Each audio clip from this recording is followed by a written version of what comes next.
Lee, Khun Puki and Khun Kangsuli, we can start the session. Thank you.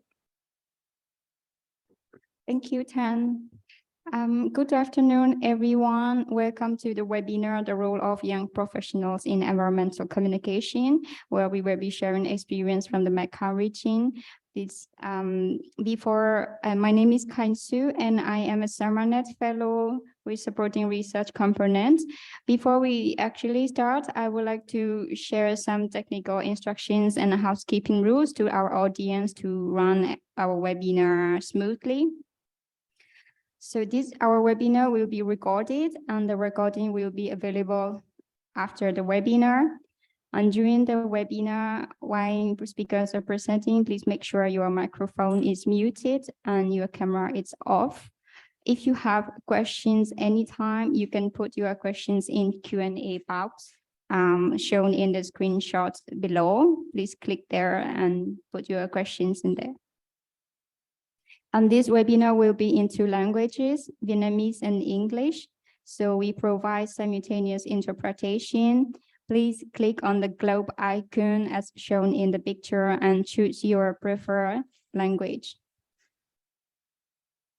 In terms of the agenda, these sections will take around 2 hours. First, we will introduce more about the webinar and some opening remarks. And the second session will be speakers presenting their presentations, and followed by discussion and Q&A sections for about 25 minutes. And after that, we will have some closing remarks.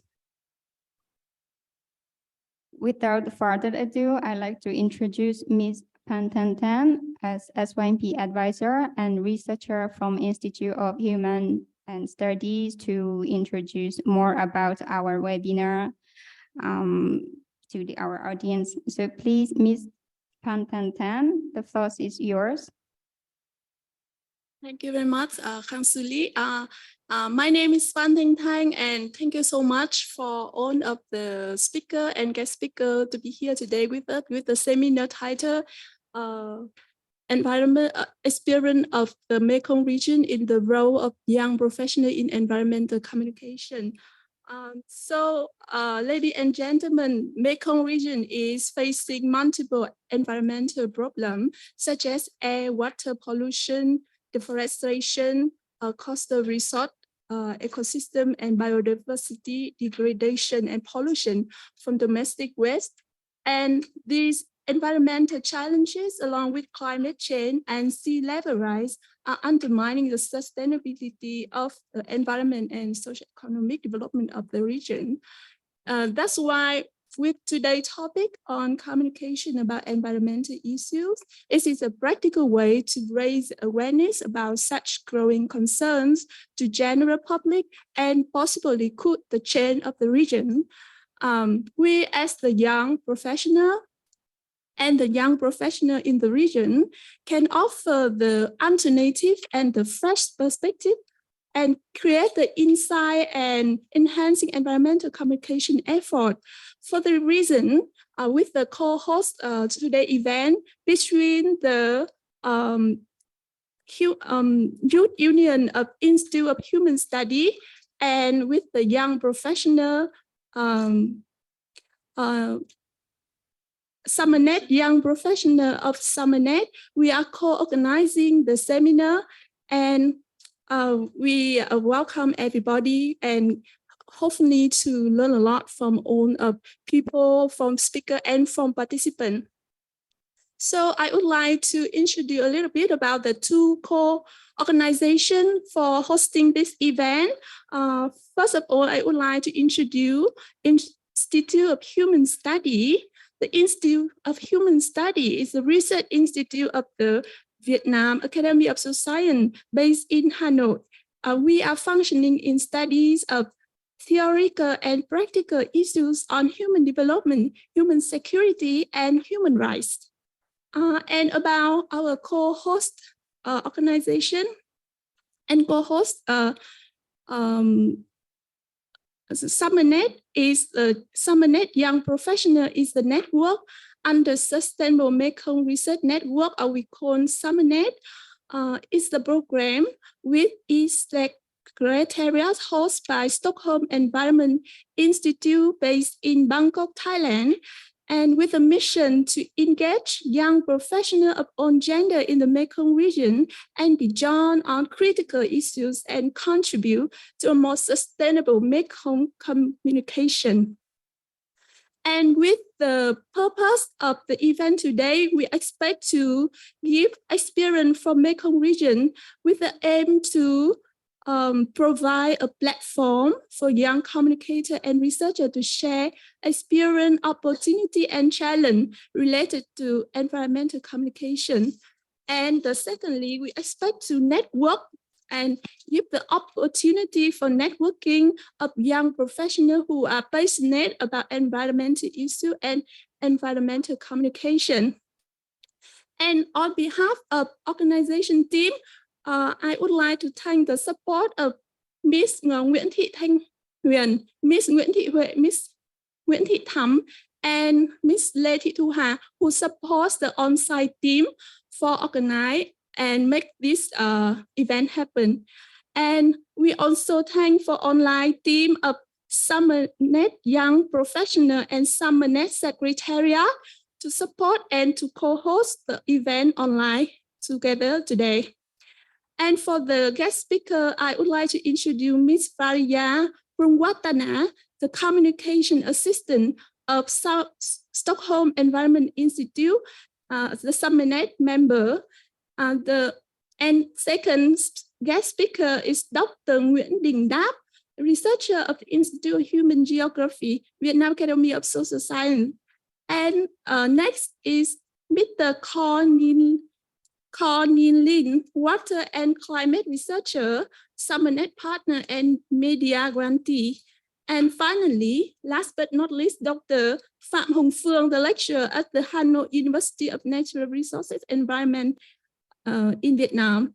And attending both on-site and online seminar today, we are honored to have Mr. Trần Đình Hưng and other youth union leaders and members from Vietnam Academy of Social Science, SummerNet Secretariat, and a large number of young professionals and scientists in the region.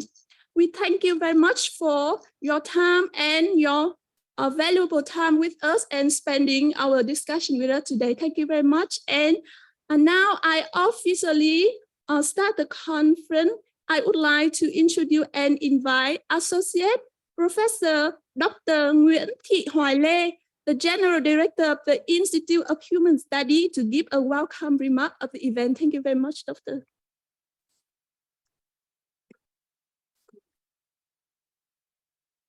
Ladies and gentlemen, welcome Dr. Trianis Krista Sutachewar, Director of SummerNet, Mr. Agus Nugroho, Manager, Mrs. Anjali Laurent, Coordinators, and welcome all the SummerNet young professional and all the young researcher and professional from Institutes of Human Studies, from Vietnam's Academy of Social Science, and from Hanoi University of Natural Resources and Environments. And welcome to our conference today.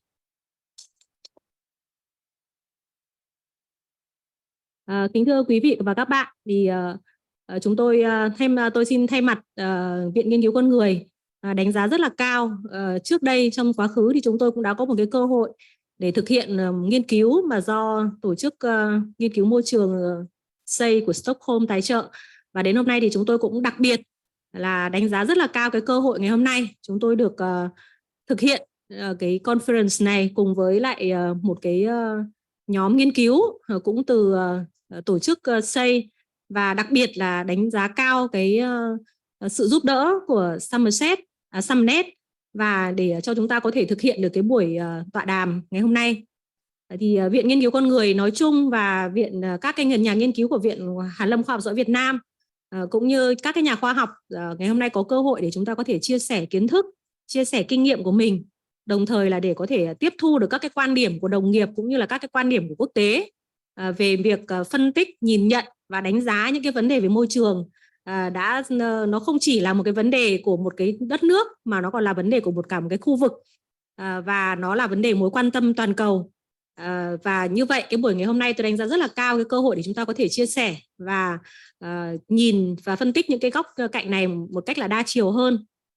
Và tham dự cái tọa đàm ngày hôm nay thì chúng tôi cũng rất là cảm ơn, ngoài cái sự tham dự của các cái nhà nghiên cứu đến từ Summernet, thì cũng xin cảm ơn các bạn đoàn viên, đoàn thanh niên của Viện Hàn Lâm Khoa học Xã hội Việt Nam, đến từ các cái viện nghiên cứu chuyên ngành, cảm ơn các cái chuyên gia, cảm ơn chuyên gia đến từ trường Đại học Môi trường, đúng không ạ, và Đại học Tài nguyên Môi trường, và cảm ơn tất cả các cái nhà khoa học cũng đã tham dự trực tuyến cái hội thảo này. Và tôi tin tưởng rằng là cái hội thảo này không chỉ là cái cơ hội mà giúp chúng ta mở rộng cái quan hệ hợp tác, mà còn tạo ra một mạng lưới các cái nhà khoa học, và đặc biệt là các cái nhà khoa học trẻ mà có quan tâm, có mong muốn được góp một cái phần cái sức mình vào cái việc bảo vệ môi trường của chúng ta, để làm cho cuộc sống của chúng ta ngày càng trở nên là tốt đẹp hơn, với chất lượng cuộc sống tốt hơn.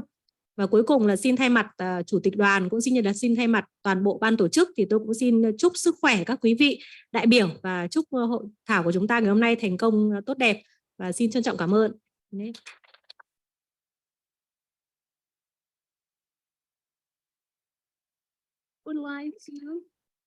Next, I would like to introduce Mr. Ong Kham Oh from Summernet Young Professional to warm up our environment a bit with eye-breaking poll activities. Thank you. Thank you very much. My name is, I think everyone can hear me clearly. So my name is Ong Kham Oh. I'm part of the members of Summernet Young Professional. So today, before we go further into the session, I would like to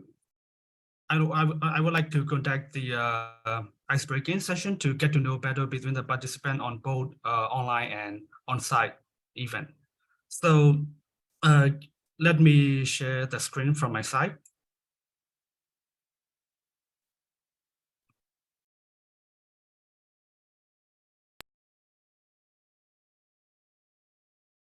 Okay, I think everyone can see my screen right now.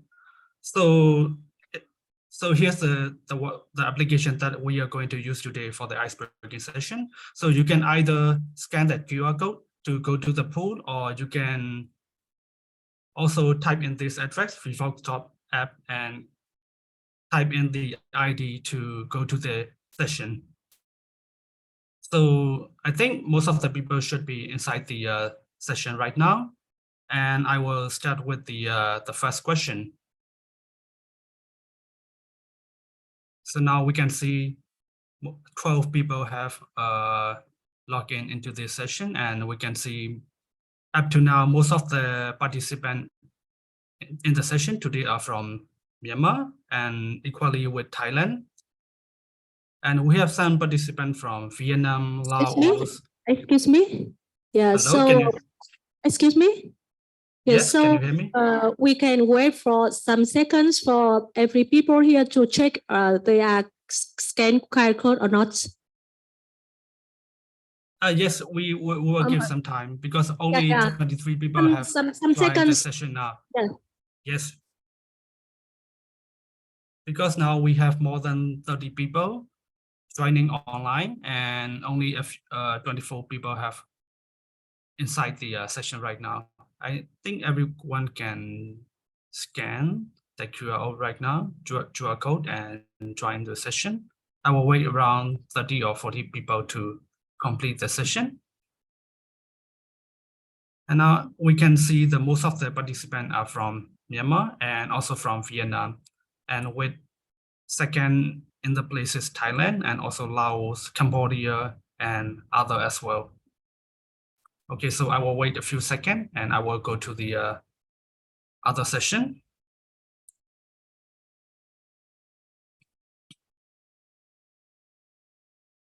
So as far now, we can see the most of the participants are joining from the Vietnam.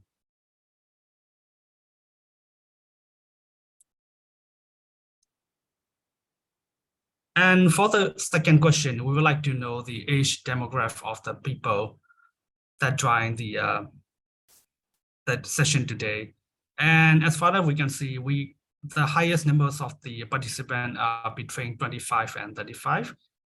I have to say that that actually serves the purpose of the event conducted by the young professional to bridge the knowledge and sharing the knowledge between the regions. So I think that fulfill our objective as well. And I will go to the second question.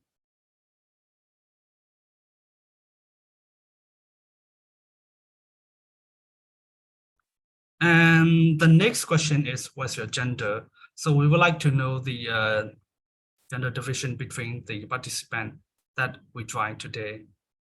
And as far as we can see, we have mostly female participants in this webinar, and this is very interesting to see.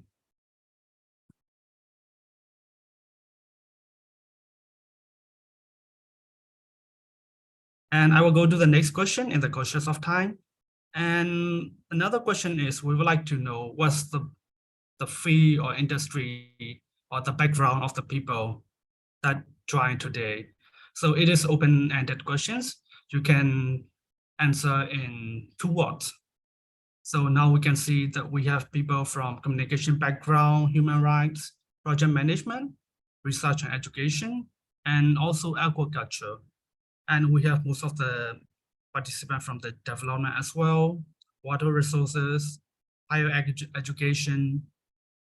I think we have majority of people working in project management because we can see the size of the input based on the frequency of the people who type in the answer. So I will go to the next question after this countdown. So as far as we can see, most of the people background are from development, project management, human rights.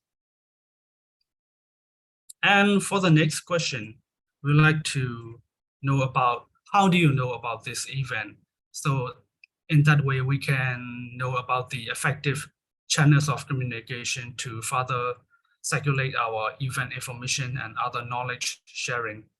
And for the majority of the response, it is people get this information by email invitation, colleague or friend, and surprisingly, not high percentage of our event is known by the social media. That one thing we have to take note and take consideration to focus more on the social media engagement. This information is quite useful for us. And I will give a timer and move to the another question. Yeah, email invitation is the majority of the communication for this event. For the next question, we would like to know whether the participants today have experience involving in environmental communication activities.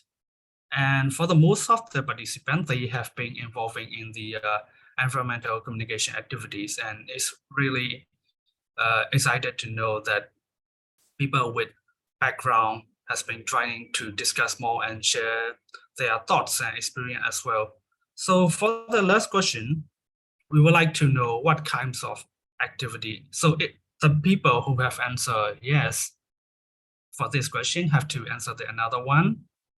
So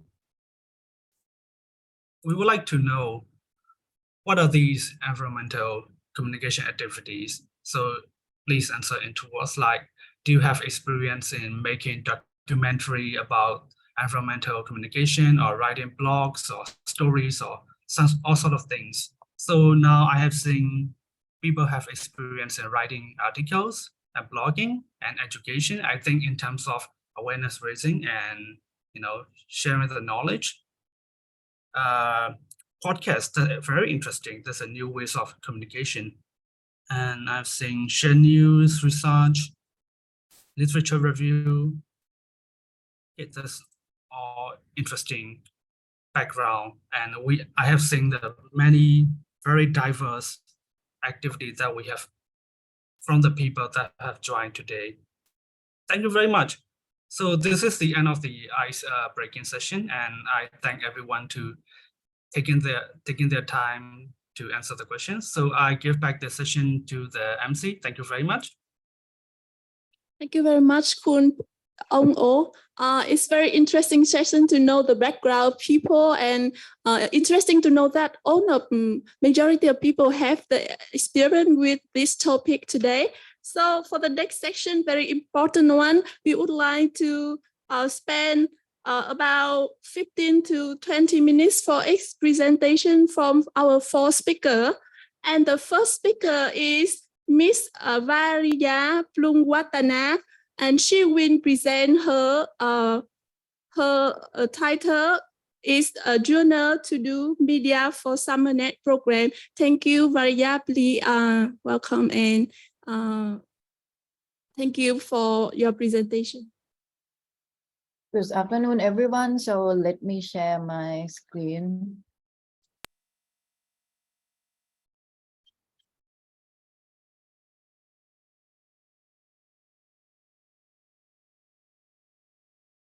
Just a moment, please.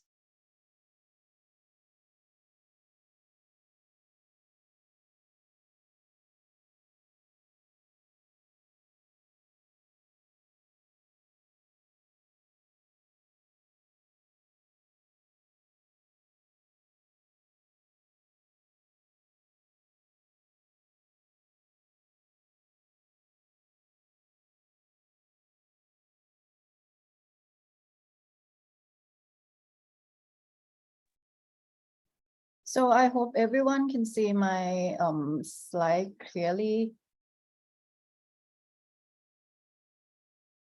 Okay, so I will begin with my presentation. So just want to say good afternoon to you all again. It's such a pleasure for me to join today's seminar. So my name is Variya Plungwatana, and I'm a communication assistant at SCI Asia, and I've been working with SCI for 2 years already. Variya, Yes. can you just please check your PowerPoint? We saw some audience window. Is this what you want to going to present? You may need to enter for the full screen mode or maybe exit.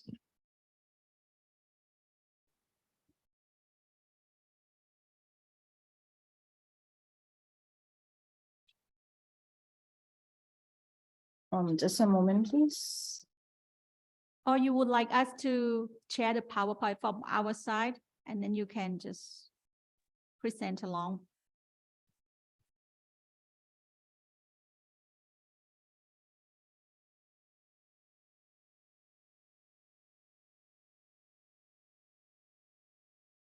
Variya, let me know if you'd like me to share your presentation.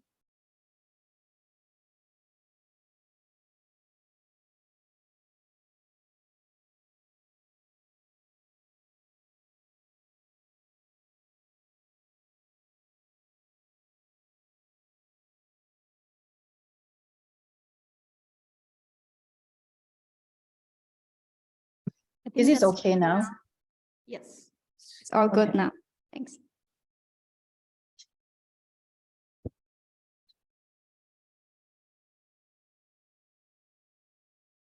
Okay, so I will begin with my agenda. So here is the agenda of my presentation today. I just would like to start with my background. So overall, my responsibility are to provide communication support for Asia Center Director and Cluster Communication in line with the SCI Asia strategy. And I also support content dissemination of key SCI research and activities and support outreach for the Sustainable Macro Research Network or SummerNet program. And to promote our work to the public and connect to experts, policymakers, and journalists, also doing social media for Asia Center. And as of now, we have Twitter and Facebook group. Meanwhile, for SummerNet, we have Twitter, Facebook page, and YouTube.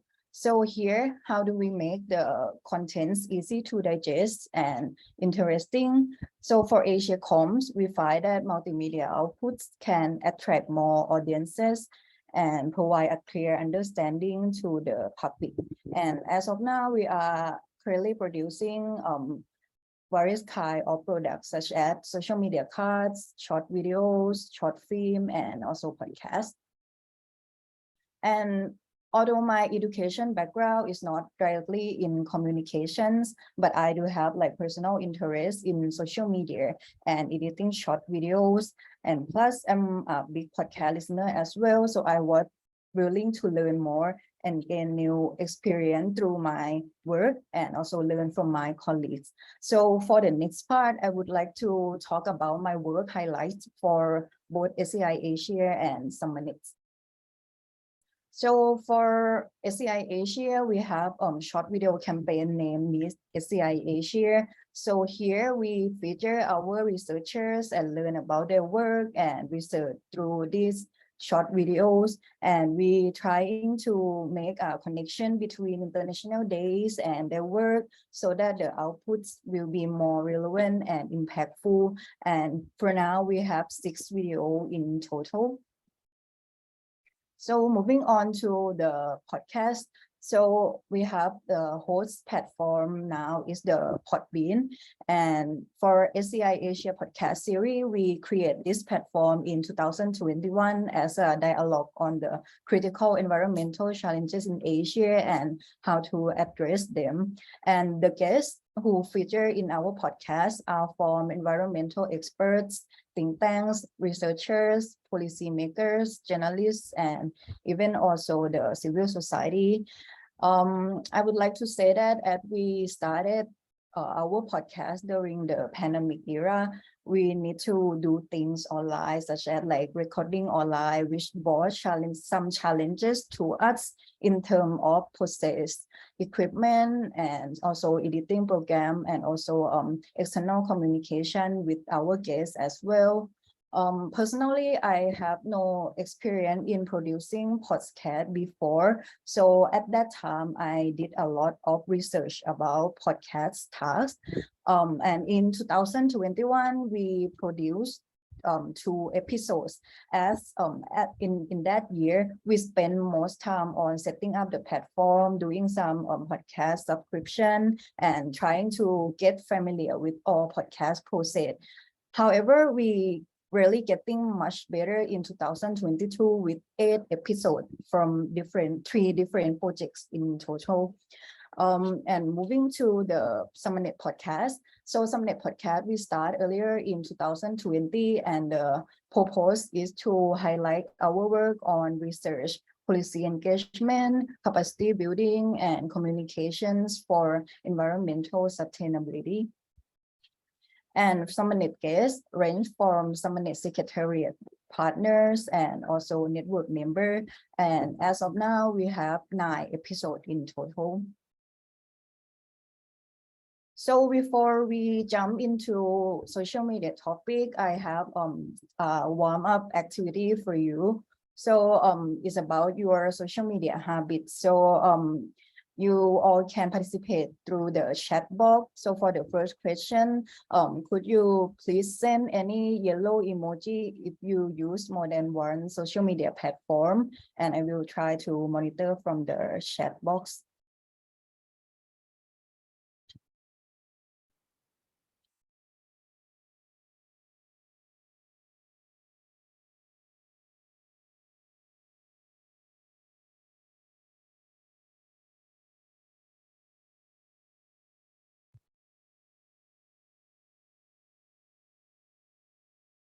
Okay, it's good to know.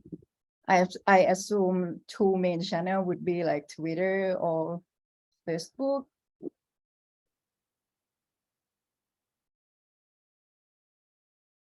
Okay, so we quite have some.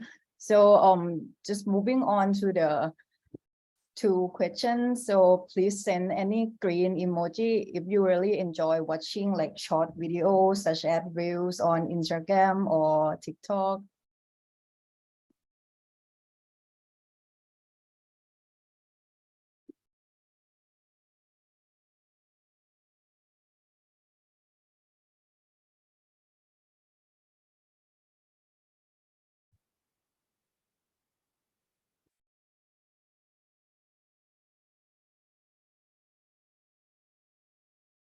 Okay, so I think we are on the same team with the green emoji.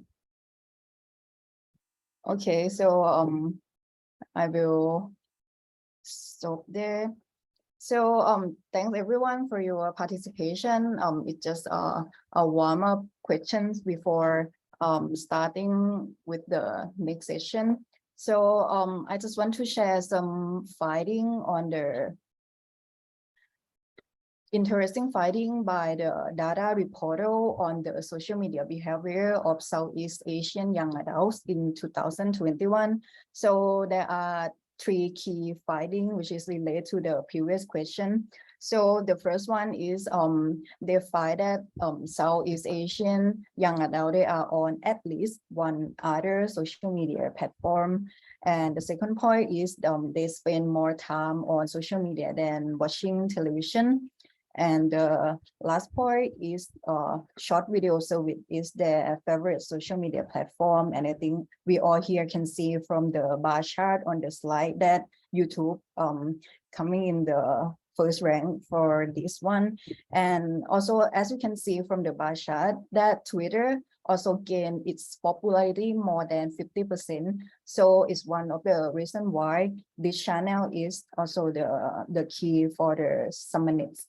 So according to the Summonet communication strategy, our website is a strong platform for enhanced network visibility and also digital presence with link to social media channel. So currently, as I mentioned earlier, we have Twitter, Facebook group, and YouTube. And the purpose of social media is to engage with our audiences, promote our work, and connect with others who work in the same field and also in the Mae Hong regions. We consider Summonet's Facebook page as a community group where we share our blogs and events, while we take Twitter as a tool to link up with our network partner, policymaker, media, and the public as well. And plus, we can share external content which are related with our work scope by posting or retweeting. And as we all know that last year, Elon Musk officially took over Twitter in October, and there are some changes with did impact on the platform. So due to the side of instability on the Twitter, there are 2 suggestions from my work experience if we want to stick with this platform. So the first thing is just to keep the contents and engagement going. So for Twitter is the place where you can have the instant conversation and discuss with experts in many fields. And when it comes to the partner or audiences, you will gain more interaction with the follower. And when you want to share a blog with the full of academic jargon, you need to make sure that you know the gist of that please and catch the keywords so that you can make it add a few sentences or in your own word when sharing. And actually it's also important to read through the blog to get better idea that the author wants to convey. And for the event blog, they will attract more audiences if the tweet comes with the event poster or postcard. And apart from that, you can do post tweet with photo and together with the key takeaway or messages. And the next thing is about the Sorry, analytics. Varia, you might want to speed up a little bit. You have around 2 minutes left. Yeah. So for the analytics, for Summonet Twitter, we monitor our performance by tracking monthly analytics, and we basically compile relevant stats such as Twitter impression, profile visit, new follower, top tweets, and put it on the document and then upload to the PDF version to our drive. And even the details are also available on the platform. We can't rely on it anymore as there are slight changes in number from time to time. And the best time to collect this data is at the end of each month. And the pros of doing this is to see how much the content reach our audience and what kind of content gain high impression and brought the engagement to the account. And so I will just moving on with the LinkedIn. So I just want to highlight that LinkedIn can be an optional platform in the future.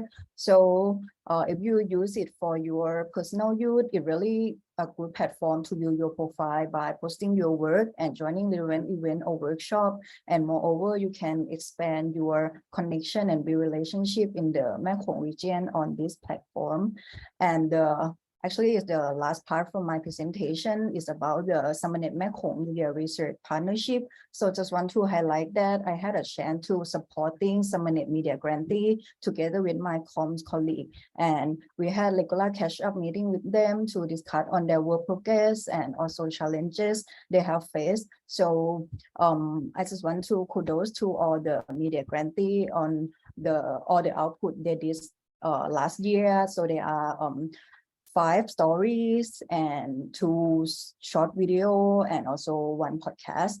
And so overall, I just want to emphasize that you need to be like more active and consistent with your social media channel, and you also need to craft your content before posting or trying to do more multimedia output so that you can gain more audiences. And the last point is to stay engaged with your network or trying to expand your network by joining the workshop or events. And for youth or young professional, I just want to emphasize that you need to think twice before posting, as all stuff are considered as a digital footprint, and also make sure you have some time off from the social media so to avoid the stress from its use.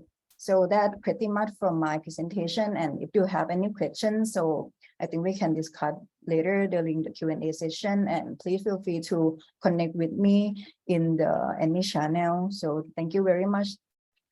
Thank you very much for interesting information from you, Varia. And next, we would like to introduce Dr. Nguyễn Đình Đáp from Institute of Human Geography to give a speech, to give the presentation on the title, The Role of Media Raising Awareness of Environmental Protection Among Youth Union Member and Young Member in Vietnam. Thank you, Dr.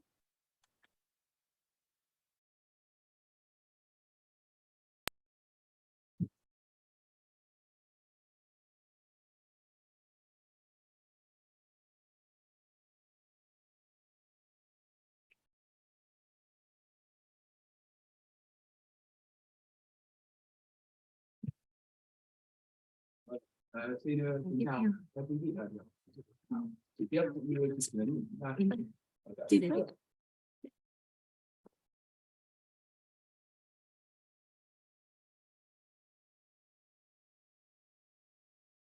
Vâng, được sự phân công của ban tổ chức thì tôi cũng được tham luận trình bày cái vấn đề về vai trò của truyền thông nâng cao nhận thức đối với đoàn viên và thanh niên. Thì ra cái chủ đề này thì nếu như mà để trình bày mà nói được dài ấy, thì tôi có thể nói được cả ngày, thậm chí tôi nói không cần slide. Vì cũng xin chia sẻ với quý vị và các bạn, tôi có 15 năm kinh nghiệm làm ở trung tâm truyền thông của Bộ Tài nguyên và Môi trường, cũng chuyên làm về cái vấn đề về truyền thông nâng cao nhận thức về bảo vệ môi trường. Thì tuy nhiên là trong cái phạm vi của cái webinar ngày hôm nay thì thời gian nó cũng có hạn thôi.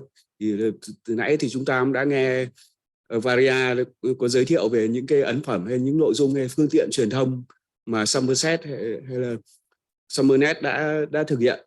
Đấy là cái mà chúng ta cũng nghe rất nhiều rồi. Ở Việt Nam thì chúng ta cũng thực hiện rất nhiều các chương trình truyền thông, rồi các nội dung truyền thông, các phương tiện truyền thông tương tự như vậy. Thậm chí nghe quen quá rồi.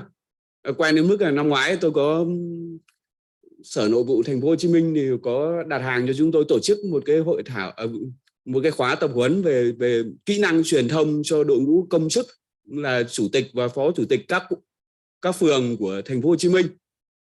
Thì tôi mới thiết kế. Thì các vị bảo anh cần bao nhiêu thời gian, tôi bảo tôi tối thiểu tôi cần 3 ngày để truyền đạt được đủ cái kiến thức để cho các anh chị về những cái vấn đề này. Thì sau đấy thì tôi thiết kế, mọi người cảm thấy 3 ngày vẫn thiếu. Bởi vì sao? Có nhiều cái thứ mà mình nghĩ rất là quen thuộc nhưng chưa chắc mình đã hiểu hết.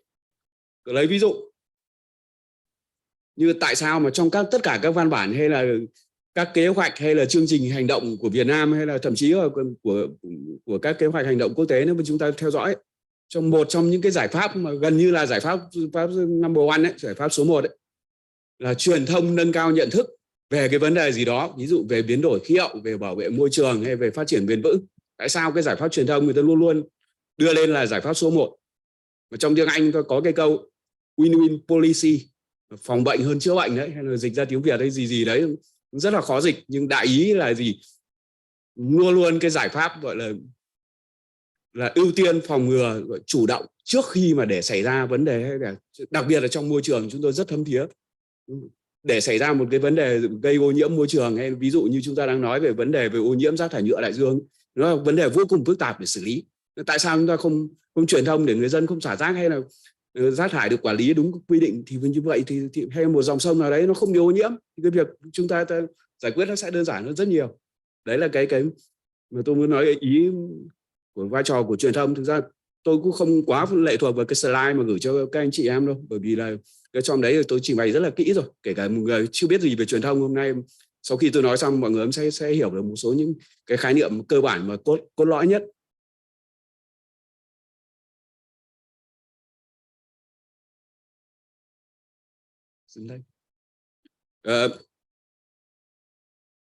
Vâng. Tôi nói qua một chút về cái khái niệm về truyền thông thì tôi nhắc đi nhắc lại nhiều rồi. Từ nãy cái tên của cái trung tâm gọi là Communication Center ấy. Tại sao lại là tên là Communication Center mà chúng ta nghe cả tiếng Anh chúng ta có cái chữ kể cả media nữa. Vậy thì cái truyền thông, cái communication với cả media nó có khác nhau gì không? Thì cách đây khoảng độ 10 ngày hoặc là lâu hơn một chút ấy, tôi có gặp một người bạn tôi cũng đang học về tiến sĩ về truyền thông ở Mỹ, thì tôi cũng đặt câu hỏi như thế này. Tôi tra ở trên tiếng Việt với tiếng Anh thì ra cái này cũng rất khó để cắt nghĩa nó giống nhau hay khác nhau như thế nào. Thì bạn tôi chỉ giải thích như thế này, rất đơn giản thôi. Communication sẽ thiên về kỹ năng, còn media sẽ thiên về phương pháp và công cụ. Đấy, các anh chỉ cố gắng nên nhớ những cái khái niệm đấy thì mình sẽ rất là hiểu cái bản chất. Cho nên mà truyền thông là gì? Luôn luôn tôi cũng nói mãi khi mà tôi tập huấn cho các công chức ở thành phố Hồ Chí Minh, tôi cũng nói rồi.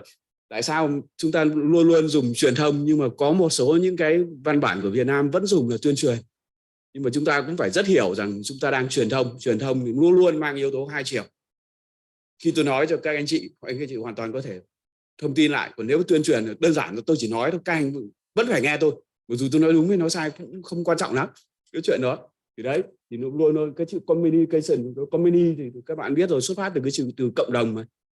Đấy, cho nên là cái khái niệm này thực ra nếu mà chúng ta hiểu rất rõ, nếu Học viện Báo chí và Tuyên truyền của Việt Nam ấy, nếu dịch ra tiếng Anh thì là Học viện Báo chí và Truyền thông, chứ không phải là chữ tuyên truyền đâu. Đấy, cái này thì chúng ta hiểu được một số những cái bản chất của khái niệm rồi. Đấy, như từ nãy thì Varia nói rồi, các gọi là mass media hay là multimedia, như là postcard, như là viết ở trên mạng xã hội, hay là những cái viết báo, hay là thông tin tuyên truyền vân vân. Đấy là những cái gọi là công cụ, phương tiện để chúng ta thực hiện cái ý đồ truyền thông của mình. Đây thì chúng tôi cũng mô phỏng, nó cũng có cái yếu tố hai chiều giữa người nói và người nghe, và có sự phản hồi, và gần như hai người này là chúng ta bình đẳng với nhau. Tôi cũng giải thích với này khi mà xây dựng cái đề án gọi là giáo dục bảo vệ môi trường của Bộ Giáo dục, khi mà trước đây thì mọi người cũng hay đánh đồng giữa cái khái niệm giữa giáo dục môi trường và truyền thông môi trường. Thì tôi nói rằng mọi người có thể trong một trường hợp nhiều cái nó giống nhau nhưng có những cái khác nhau. Nhưng mà tôi nói luôn là truyền thông ấy, thứ nhất nó là sự bình đẳng giữa người nói và người nghe, chứ không phải như cô giáo giảng bài cho học sinh và tôi dạy anh về phương pháp như thế này và anh sẽ phải thực hiện theo cái phương pháp mà tôi đã dạy. Nhưng truyền thông thì mang tính trao đổi, tôi giới thiệu cho anh như thế này và anh phản hồi lại cho tôi, tương tác như thế này. Và truyền thông thì khác với giáo dục ở cái điểm cốt lõi nhất, truyền thông không có kiểm tra, không có thi, không có cấp bằng, không ai đi cấp bằng cho cái việc này cả. Nên là chúng ta phân biệt nó dễ thôi. Nhưng mà tuy nhiên nó có những cái điểm giống nhau như thế này. Nhưng mà cách đây khoảng 15 năm khi tôi mới vào nghề thôi, lúc ấy thì tôi có dự một cái hội nghị quốc tế về môi trường, về truyền thông môi trường. Thì có một vị giáo sư ở Mỹ thì tôi có trình bày một cái trong cái tham luận trình bày ấy, thì tôi có hỏi, thì ông ấy có nói đại ý là trong cái bài tham luận của ông ấy nói rằng là những cái người, đặc biệt là các bạn trẻ, kể cả từ cái thế hệ học sinh hay là sinh viên, khi mà còn trẻ mà được giáo dục nhận thức về môi trường đúng đắn ấy, yêu thương các loài cây, loài con, rồi các loài sinh vật ấy, thì lớn lên cái tỷ lệ phạm tội rất là ít, hầu như là không phạm tội. Đặc biệt là các tội phạm liên quan đến hình sự như giết người hay là các tội phạm khác. Thì tôi hỏi là tại sao nó có cái vấn đề gì liên quan giữa yếu tố môi trường và hình thành cái tính cách con người không? Thì ông bảo thực ra nó rất là đơn giản thôi. Những cái đứa trẻ như vậy, đến như cái cây, cái con nó còn không nỡ làm sát thương thì tại sao nó lại sát thương con người được? Cho nên là cái đấy là nó cũng góp phần hình thành nhân cách. Nên chính cái này mà về sau Bộ Giáo dục cũng phải xây dựng cái chương trình gọi là đưa giáo dục bảo vệ môi trường vào hệ thống giáo dục quốc dân. Thì cái đấy là cái chương trình mà Việt Nam đã áp dụng. Và hiện nay nếu mà các anh chị em có con cái học ở các trường cũng thấy cái nội dung về giáo dục môi trường và cố gắng là giáo dục ngoại khóa thôi, không yêu cầu theo cái kiểu thi cử cấp bằng. Vì giống như chúng tôi nói, truyền thông nó giống như là đưa cho người ta một nắm cát ấy, nắm càng nhẹ thì có khi càng được nhiều. Cho nên các em cứ nhận thức một cách rất nhẹ nhàng về các yếu tố môi trường. Nhưng tuy nhiên ngày xưa khi tôi cũng giải thích, khi tôi làm việc với Trung tâm Truyền thông Môi trường, tôi cũng giải thích với Bộ Tài chính về một số nội dung có liên quan là tại sao cái truyền thông nó phải làm thường xuyên liên tục, và không phải là chúng ta truyền thông một buổi mà đủ để cho đối tượng truyền thông của chúng ta có thể nhận thức và hiểu được ngay, không có đâu. Ra là như thế này, có một anh trước đây anh là giám đốc Sở Tài nguyên và Môi trường Hà Nội, bây giờ là Phó Chủ tịch thành phố Hà Nội. Anh có nói với tôi mà tôi cũng thấy rất hay, cho nên tôi cũng truyền lại cho các anh chị. Truyền thông nó giống như cái quá trình chúng ta cho con cái chúng ta đi học ấy. Mấy năm mầm non, sau đó thì có 12 năm phổ thông, thậm chí là có cả 4 năm hay 5 năm đại học nữa, thì mới hình thành một đối tượng, hình thành một nhân cách con người. Và gần như khi đó chúng ta hiểu luôn. Còn nếu như mà đơn giản, nếu như chúng ta khoác trên mình cho con chúng ta một bộ quần áo mới hay gì đấy, thì người ta có thể nhận ra ngay và cái hiệu quả nó gần như tức thì ngay. Nhưng quá trình giáo dục nó là quá trình thẩm thấu rất dần dần. Quá trình truyền thông đấy, hiệu quả chúng ta không thể hy vọng là ngay trong một chốc một lát mà đã đạt được cái mà chúng ta mong muốn ngay được đâu.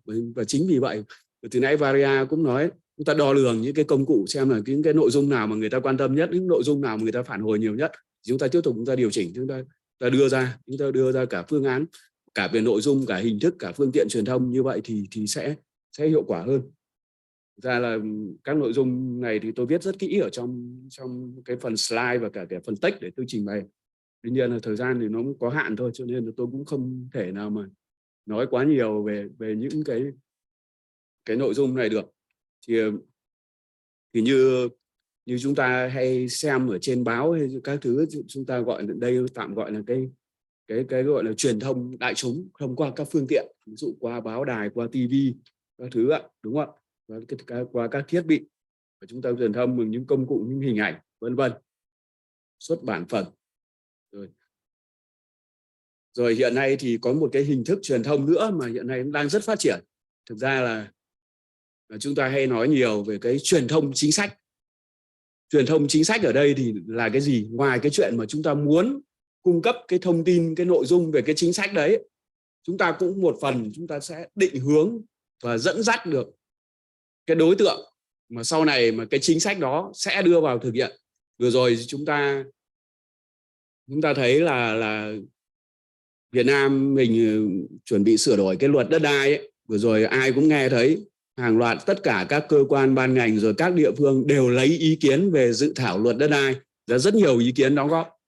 Thực ra cái đóng góp này thì không phải là cái gì cũng tiếp thu được đâu, nhưng mà người ta rất muốn rằng mọi người đều được tiếp cận và mọi người đều được biết về những cái chính sách này, để sau này khi mà chính sách ra đời nó không bị đổ trễ nữa. Người ta đã biết rồi, người ta chuẩn bị sẵn rồi. Ai có thể lúc ấy trước đây đã nói rồi, cái nguyên tắc thu hồi định giá đất đai như nào đấy, nó đã mọi người đã được biết từ trước rồi, nó không còn bất ngờ nữa. Đấy là cái quá trình mà rút ngắn được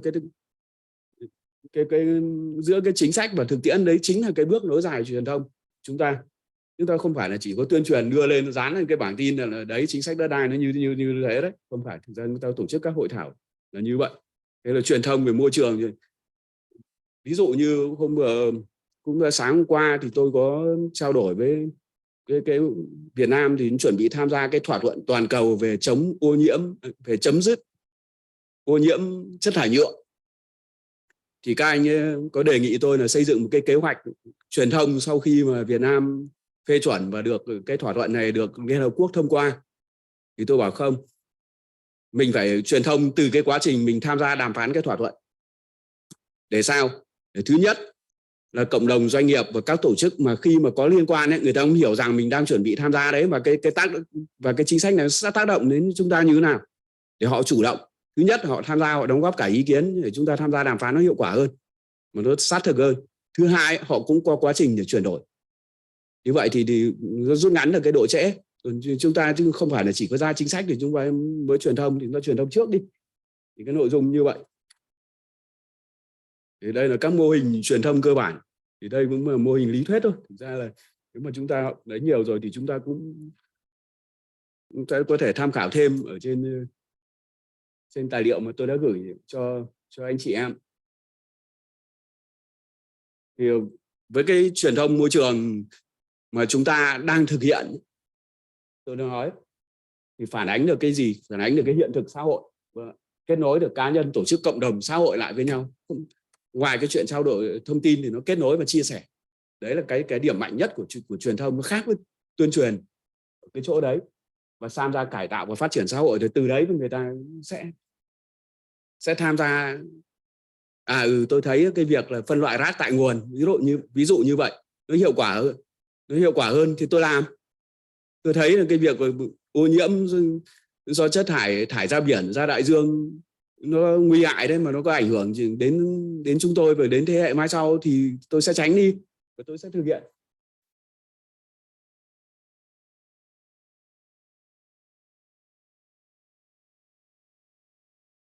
Không có nhiều thời gian để nói về những cái nội dung này, tôi xin phép được bỏ qua vài cái slide này để vào một cái phần tiếp theo. Về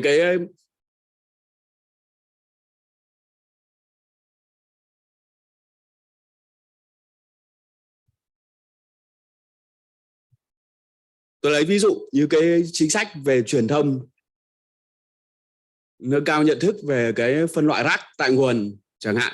Thực ra chúng ta vừa rồi cái luật bảo vệ môi trường chúng ta đưa ra cái chính sách về rác thải thì được phân làm 3 loại: rác thải nhà bếp, rác thải hữu cơ, rác thải có khả năng tái chế, và các loại rác thải khác thì sẽ được xác định theo cái lượng phát sinh để đảm bảo cái hạn chế cái chất thải ra môi trường, và người dân sẽ chủ động phân loại rác tại nguồn.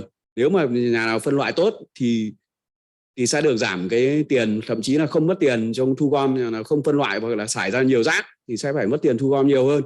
Người ta cho rằng cái chính sách này nó có thực sự nó có khả thi hay không, khi mà mang cân mang rác đi các thứ thì chúng ta có làm được hay không. Nhưng thực ra nếu chúng ta biết cách truyền thông, như ở Hàn Quốc, cái chính sách này khi thực hiện từ năm 1985 thì ngay lập tức cái lượng rác giảm đi 1/3. Lượng rác thải ra môi trường giảm ngay lập tức, tức là giảm ngay tại nguồn, đã giảm được ngay 1/3. Ở Việt Nam nếu chúng ta thực hiện tốt thì hoàn toàn có thể giảm được. Cái này giảm được cái sức ép cho môi trường. Nhưng về mặt truyền thông chúng ta cũng phải giải thích cho người dân hiểu. Thế thì ok, cái chính sách đấy mang lại cái hiệu quả tốt rồi. Như vậy thực hiện bằng cách nào mà người dân gặp khó khăn gì? Thì đấy chính là cái vai trò của truyền thông sẽ phải đạt được. Người dân gặp khó khăn khi mà bởi vì chúng ta đã không thiết lập được cái mạng lưới thu gom, tôi ví dụ như vậy, hay là mạng lưới các phương tiện thu gom, hay là thời gian thu gom. Tất cả những cái đấy đều truyền thông sẽ phải giải thích được và cho người dân hiểu. Thì như vậy thì cái chính sách sẽ đạt được cái hiệu quả hơn.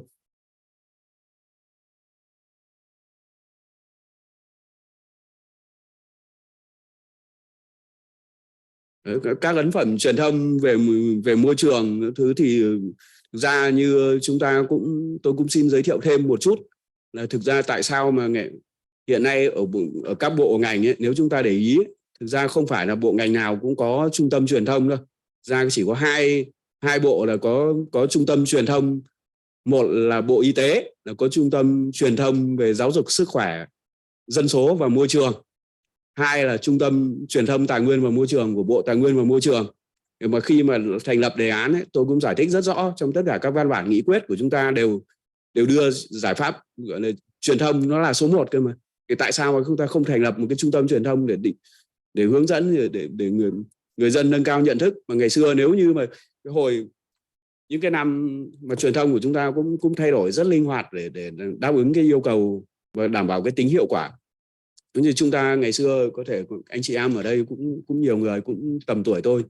Cái hồi đầu những năm 90 chúng ta truyền thông về phòng chống ma túy hay là phòng chống các tệ nạn xã hội một cách nó rất khủng khiếp. Đầu lâu xương chéo hay gì đó chúng ta nhìn chắc chắn là các anh chị em sẽ còn nhớ. Nhưng về sau một cái năm 2005 khi tôi cũng bắt đầu tham gia thực tập sinh ở các dự án về truyền thông môi trường ấy, tôi làm việc cả với bên Bộ Y tế thì họ mới thay đổi cái quan niệm. Thực ra cũng không nên kỳ thị hay những cái gì nó quá ghê gớm, mà chúng ta có những cách truyền thông giải thích rất nhẹ nhàng để đảm bảo cái yếu tố hiệu quả. Thay vì cái việc xã hội họ sợ thì làm cái cách là xã hội họ nâng cao nhận thức lên để phòng tránh, chủ động phòng tránh, chứ không phải là chúng ta tìm cách chúng ta né tránh. Về sau họ mới sản xuất ra những cái phim mà ra rồi thì ngoài ra những người bị ấy thì họ vẫn có thể tham gia hoạt động sản xuất, vẫn có thể ấy được nếu như mà được trang bị tốt, được trang bị kiến thức tốt. Trong truyền thông môi trường tôi cũng thế, tức là đừng cố gắng chăm che xử phạt những cái đối tượng hành vi gây ô nhiễm hay gì đấy, mà cố gắng hay tạo ra cho người ta cái động lực để làm sao người ta không thèm gây ô nhiễm, người dân không thèm xả rác ra môi trường, ví dụ như vậy. Hay là doanh nghiệp họ không cần phải xả thải trộm hay gì cả. Lúc đấy hoàn toàn chúng ta có thể làm được rất nhiều, và thực tế hiện nay chúng ta đã cải thiện rất nhiều rồi. Nhận thức, ban tổ chức có nhắc tôi là cũng không còn nhiều thời gian, nên là tôi cũng phải đi nhanh một số những cái yêu cầu của ban tổ chức đưa ra. Thì tôi cũng xin chia sẻ một chút thôi về cái này, nó liên quan trực tiếp đối với đối tượng đoàn viên thanh niên của chúng ta. Thì vừa rồi thì luật bảo vệ môi trường của chúng ta cũng đưa ra và cũng quy định mà tại sao là đối với vai trò của đoàn viên thanh niên chúng ta lại rất quan trọng. Đấy là chính sách gọi là tận dụng tối đa và coi rác thải là tài nguyên, chứ đừng có phải là rác thải thì vứt đi nữa. Giảm thiểu khai thác tài nguyên và giảm tác động xấu đến môi trường thì bằng cách các loại kim tự tháp ngược như tôi trình bày ở trên màn hình ấy. Đầu tiên là giảm thiểu chất thải phát sinh, hai là tái sử dụng, ba là sửa chữa nâng cấp, rồi tận dụng linh kiện, về tái chế, về thu hồi năng lượng, và cuối cùng mới là chôn lấp, mà chôn lấp hạn chế tối đa thôi. Cái này khi ngày xưa tôi làm một cái ấn phẩm truyền thông, nó cũng gây ra cái câu chuyện rất là hay mà tôi cũng rất là thích. Ngày xưa khi tôi mới dịch một cái ấn phẩm của chương trình môi trường Liên Hợp Quốc ra tiếng Việt, ra dịch ra thì nó có những cái yếu tố rất khó dịch. Các anh chị làm biên tập thì cũng biết rồi. Nó như thế này. Trong bài báo thì tác giả viết rất hay mà tôi rất thích. Tức là khi bạn vứt đi một chai sữa 1 lít thì có nghĩa là bạn đang vứt đi 16.000 lít nước. Thì tôi dịch ra phần ấy. Xong thì có sự tranh cãi ở anh không đưa ra được cái luận cứ khoa học hay là cái gì đấy để thể hiện cái điều ấy cả. Xong tôi lập tức tôi viết thêm một bài nữa. So sorry to interrupt, Vâng. but Xin may một I phút. remind Dr. Nguyen about Vâng to ạ. be conscious of time, please? Thank you. Thế là phải kết thúc ở đây đúng không? Vâng, thì tôi cũng xin nói thêm một chút thôi. Nếu mà chúng ta thực ra 16.000 cái lít nước này ấy, nó sẽ là cái để cho con bò nó ăn, rồi quá trình chúng ta vệ sinh tẩy rửa hay là các hoạt động khác để dẫn đến cái chuyện là một lít nước nó là 1 lít sữa nó là kết tinh của 16.000 lít nước, hay là chúng ta bỏ đi một cái quần bò, quần jean vậy nó khoảng độ 8.000 lít nước. Đấy, ví dụ như vậy trong cái hoạt động. Nếu mà chúng ta hiểu được thế thì chúng ta tiết kiệm cho môi trường cũng là. Thì đây ví dụ tôi xin thêm 1 phút nữa để nói về cái ví dụ trong cái truyền thông của chúng ta mà chúng ta sáng tạo thêm một chút thì nó sẽ dễ hơn và chúng ta hiểu được nhiều hơn. Ví dụ như là nếu mà cứ nói phân loại rác tại nguồn như bức tranh số 1 đấy, sau đấy thì đi ra đổ đống chung thì hoàn toàn nó vô nghĩa, đúng không ạ? Mà thực tế hiện nay nó đang làm như vậy, nhưng tôi có cách giải thích khác. Truyền thông phải có cách giải thích khác. Bây giờ nếu các vị phân loại được thì chúng tôi sẽ thiết lập 2 mạng lưới thu gom riêng. Thì vậy thì người dân sẽ đỡ đi cái tính băn khoăn, còn nếu như chúng ta sẽ chỉ hướng dẫn người dân phân loại không, chúng ta thu gom chung hoàn toàn là vô nghĩa và người dân sẽ không bao giờ thực hiện nữa. Thì tại sao mà cái chính sách này thì sẽ áp dụng sau ngày 31 tháng 12 năm 2024, tức là 1 tháng 1 năm 2025 để áp dụng. Thì đối với đoàn viên thanh niên, chúng ta biết rồi, Việt Nam có khoảng 5,7 triệu đoàn viên thanh niên. Cái lực lượng trẻ này sẽ chủ yếu sẽ tham gia vào cái quá trình chuyển đổi và thực hiện cái chính sách môi trường, và thậm chí sau này những người này sẽ làm chủ các doanh nghiệp, rồi tham gia cả cái quá trình xây dựng chính sách. Vừa rồi thì tổng kết cái đề án về thanh niên hành động bảo vệ môi trường và ứng phó với biến đổi khí hậu ấy, thì các mô hình rồi các phong trào của thanh niên ấy, được đánh giá là có tính sáng tạo và mang lại cái hiệu quả rất cao trong các hoạt động về bảo vệ môi trường và ứng phó biến đổi khí hậu. Như là các xây dựng, nếu mà các ấn phẩm truyền thông của tập đoàn viên thanh niên các thứ làm thì nó hay lắm và nó ấn tượng lắm, bởi vì chúng ta có cái sự ứng dụng mạnh mẽ của mạng xã hội, của các công cụ khác. Đây là thời gian cũng không còn nhiều nữa, cho nên là tôi cũng đành phải kết thúc. Thực ra tôi xin kiến nghị với chỗ Summernet ấy, sau này nếu mà trong thời gian tới mà chúng ta tổ chức thêm những cái hoạt động về truyền thông hay các hoạt động về nghiên cứu về môi trường, về bảo vệ môi trường mà muốn thực hiện nữa ấy, chúng ta có thể tổ chức vào những cái dịp đầu xuân, khi mà chúng ta thực hiện cái chiến dịch gọi là trồng cây.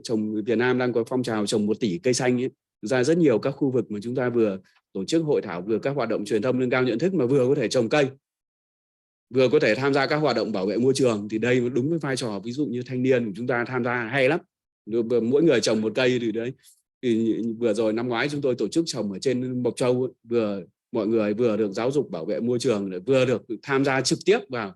Thì cái đấy là cái gọi là truyền thông trực tiếp qua mô hình như vậy thì nó vô cùng hiệu quả và giúp cho mọi người thấy rằng là chúng tôi đóng góp được cho môi trường.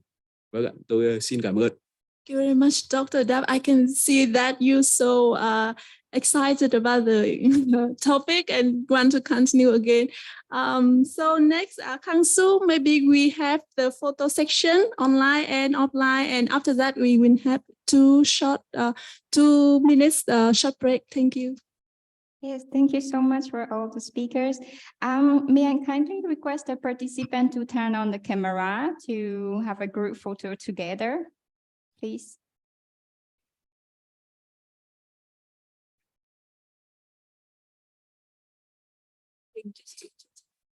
Chụp lên màn hình xong nó sâu đứng ở góc. And if you are ready.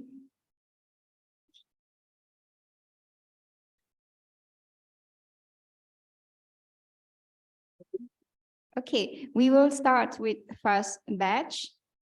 Okay, 1, 2, 3, smile. Okay, the second batch. 1, 2, 3, smile.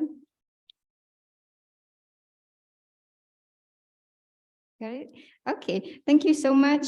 And we will have 2 minutes short break to also rest to our great interpreter, and we will come back in 2 minutes. Thank you.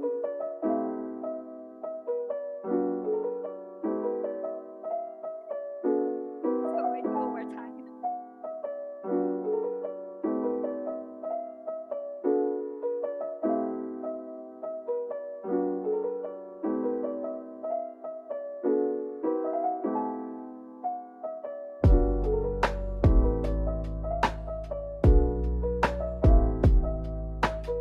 And we take a photo together on Kang Soo.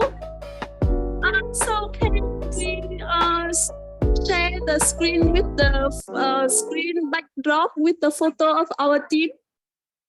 Okay. Okay. Everybody participant online, can we take photo again or the take rest?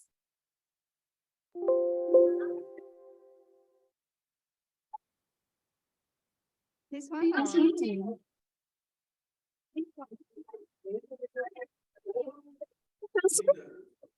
Can you hear us?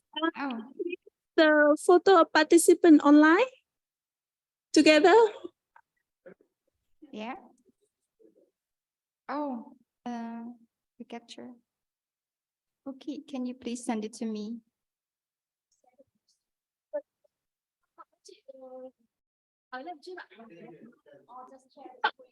Yeah, okay.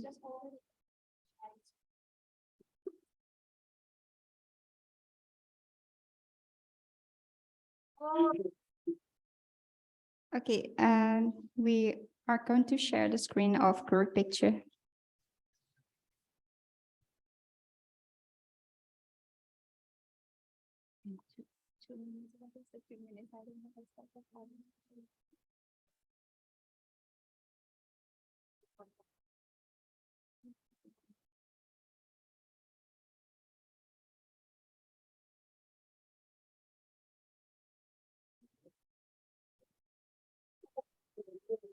Can you close the chat, maybe? Oh.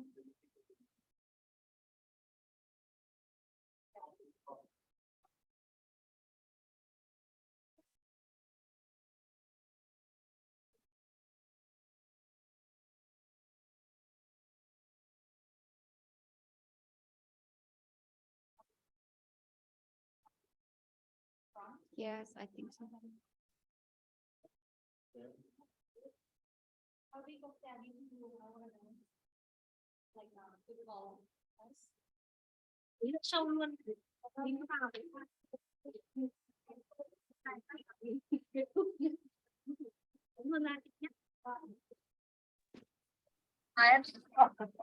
Yeah, thank you. So how many more minutes we still have for tea break?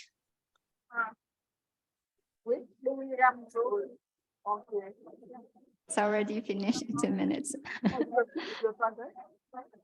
Sorry for a very short break.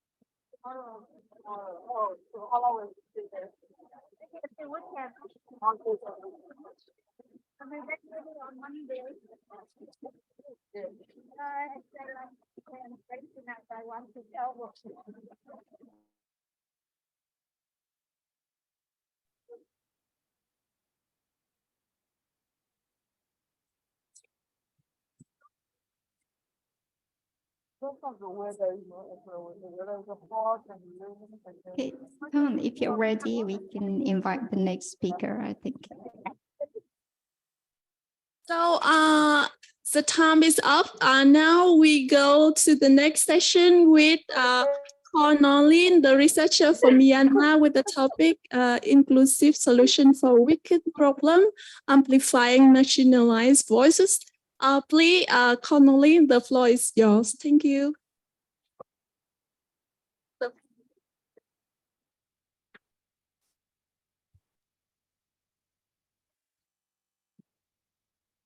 you. Can you see my screen? Yes. Yes, very well. Now Yes. it's full screen, I guess. Full screen, good Yeah. to go. Thank you. So welcome everyone. My name is Jo Nyo Lin, and I am now working as water and climate researchers in the Netherlands. So before I became a researcher, I work as a water and climate reporters.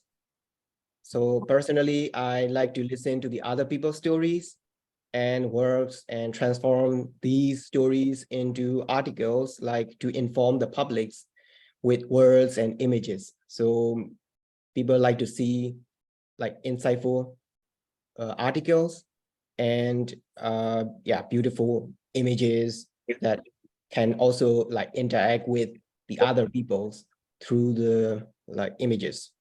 So yeah, that's my personal information that I would say. So today I will share two stories of my experience, so derived from my previous work. So my first stories was the investigations of saltwater intrusions due to the sea level rise in Myanmar. So it's in 2019. So for this story, Earth Journalism Network encouraged young journalists to scrutinize the impact of climate change in the Asia Pacific regions. So I have read about the salt intrusions problem through the articles, like the former articles and the scientific paper created by the institutions, so knowledge institutes. So yeah, of course, I decided to go to the remote area to go there and then like get that story in order to amplify the local voices. So like that I mentioned that in the title. So yeah, it was exciting journey because of two reasons. Because I've never been there before. Because yeah, that is a remote area, so remote area. Like I have to go far away from the capital cities where I lived. So I have to find the local contacts who they can host me in their house. So especially like the most important part is I want to sleep and live over there. So that is the most important part. So yeah, that is the first reason. The second reason is that I want to like inform these problems to the public by sharing some scientific informations. So yeah, I'm not a scientist. I'm an engineer, by the way, but I like to share the stories. So I try to communicate the experts who can explain saltwater intrusion problems back in the day. So I met one senior consultant, like groundwater consultants. So he lives in US, by the way. And he's really friendly guy. I greatly appreciate for his support to create this paper. So yeah, so that's how I communicate with the expert and the local people. So when I went there, one of the local guy, like you can see also the image that I show in the right bottom image. So I took the pictures with him because I like his personality, because he can share a lot of insight, knowledge, and the difficulties that they have. Like overall, he can share overview difficulties of the local communities around that region. So yeah, he is kind of like the representative of the communities. So he can share inside knowledge about saltwater intrusion, what is happening on the ground, and what the government actions was taking by the time. And so I've also asked the questions like, yeah, like what might be the biggest problem for you, or how do you tackle these problems without any support from the government, something like that.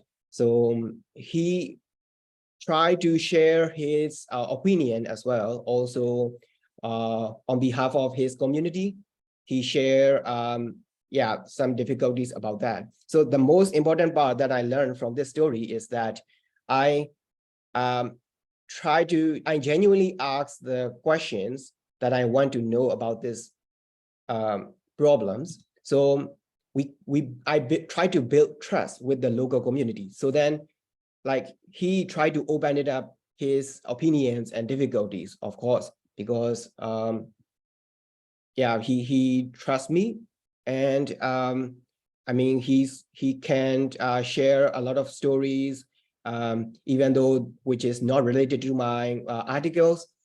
But aside from that, that's fine. But now we literally becomes a friends after publishing the story. So that's how I get that knowledge from the first story. So trust is the key important part when it comes to communicating.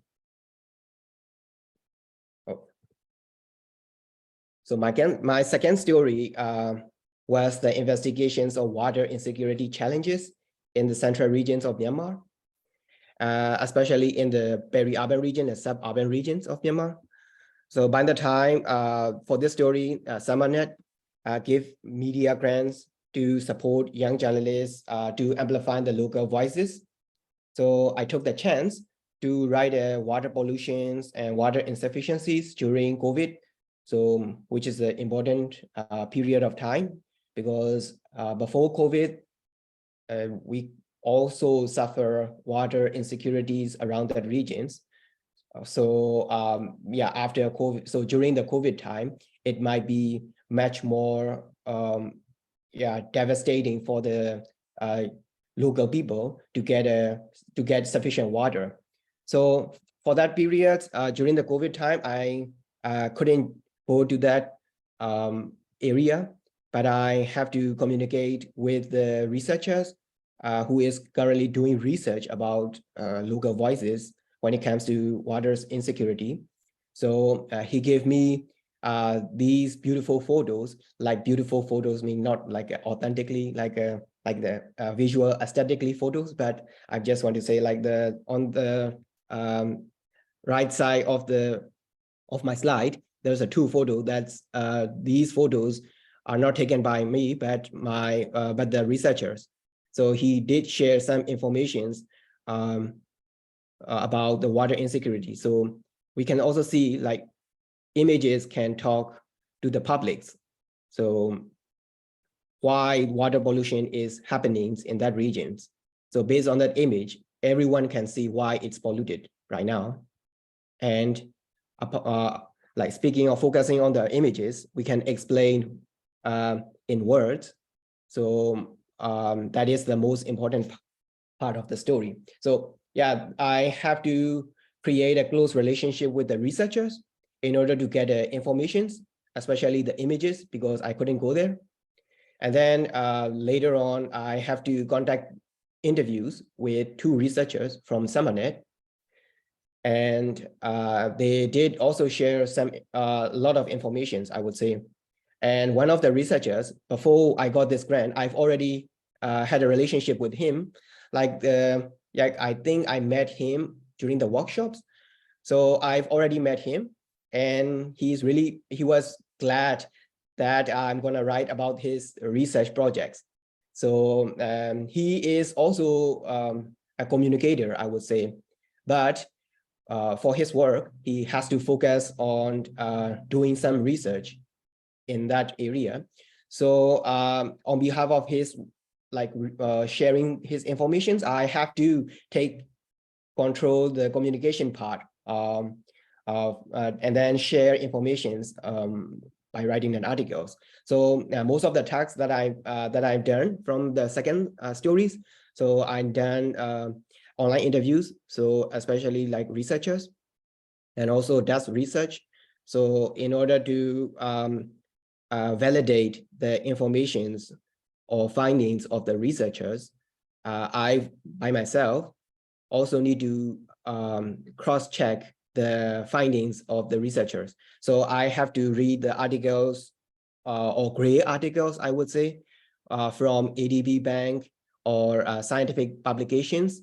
So then I can get numbers and images where I can use it for my articles. So these actions can enhance my storytelling because it can build up the concrete findings from my article. So that's the articles can talk a lot about the comprehensive stories about the local voices, not only from the researcher perspective, but also from my text research. Therefore, it's also try to validate it with each other, and then I can conclude my stories that, okay, because this area suffer from the water insecurity during the COVID time, and how and why it's important, something like that.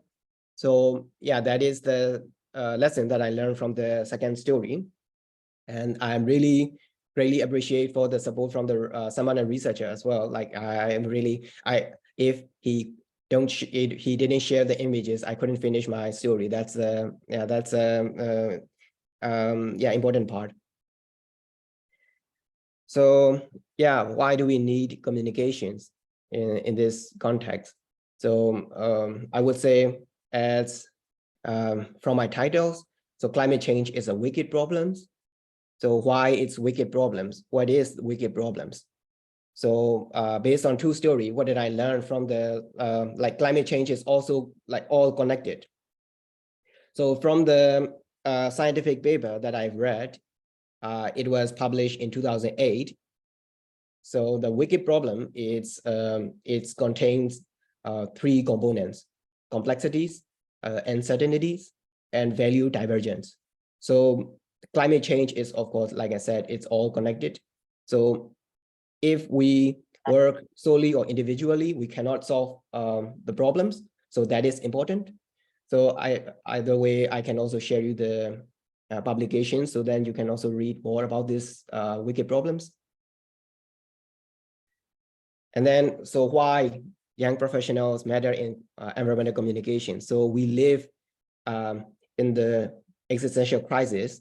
So if we don't act, if we don't take climate actions, we will suffer from the impacts of the climate change.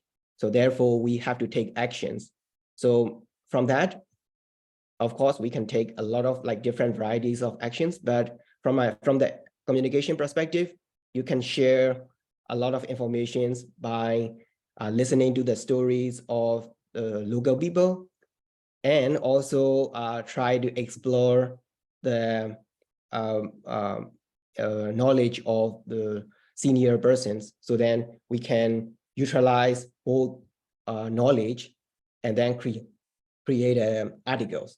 So that's the important role for the young professionals in environmental communications. So how can we communicate scientific information? So that is, this is my, I am really inspired this quote performed by the Richard Feynman. So Richard Feynman is the American theoretical physicist. So his work is related to the integral transformations of quantum mechanics. He is part of the Manhattan Project. So that is his background, by the way. And I'm really inspired his quote, like he mentioned that if you cannot explain something in simple terms, you don't understand it. That is, I mean, from my perspective, that is true. Because yeah, during my bachelor, I learned engineers. So then if I can't explain to someone else in simple terms, I don't understand. I have to admit that. So yeah, that's inspirational quotes from my side. Like, and by the way, just a tips, and you can also read the books that I've also shown that in the paper. And what do you care of what other people think? So yeah, I recommend to read that book if you prefer. That is about the communication part. He is trying to explain about the rocket science to the astronaut from the NASA. So how we build the climate resilient societies. So without communications, everyone based on the image, without communications, everyone think everyone confirm their findings solely or individually. So they don't really take into account to the other people opinions. So everyone said like, okay, it is snake, it is a rock, but they try to touch the elephants in a different way, but they don't actually know what that is. They don't actually know what it is, an elephant or not, they don't know. So with communications, we can understand the complex system also wicked problems like climate change is all connected. So it's all over the like climate change, like you cannot go like solely individually. We have to go together. So communication is the key. And also local voices has to be amplified in order to include in the decision-making policy. That's what I've learned from my communications journey. Oh. So what are we going to do? So we can ask questions. We can ask questions to the local who are the most vulnerable. So that is also for the local, from the local perspective, yes. So also we can also ask to the scientists or engineers who are currently working on that matter, because the young generations, from my perspective, young professionals are energetic. They are eager to learn because yeah, we have to move forward the societies by that for next 40 or 50 years, because we are still young. We have the brightest future right now.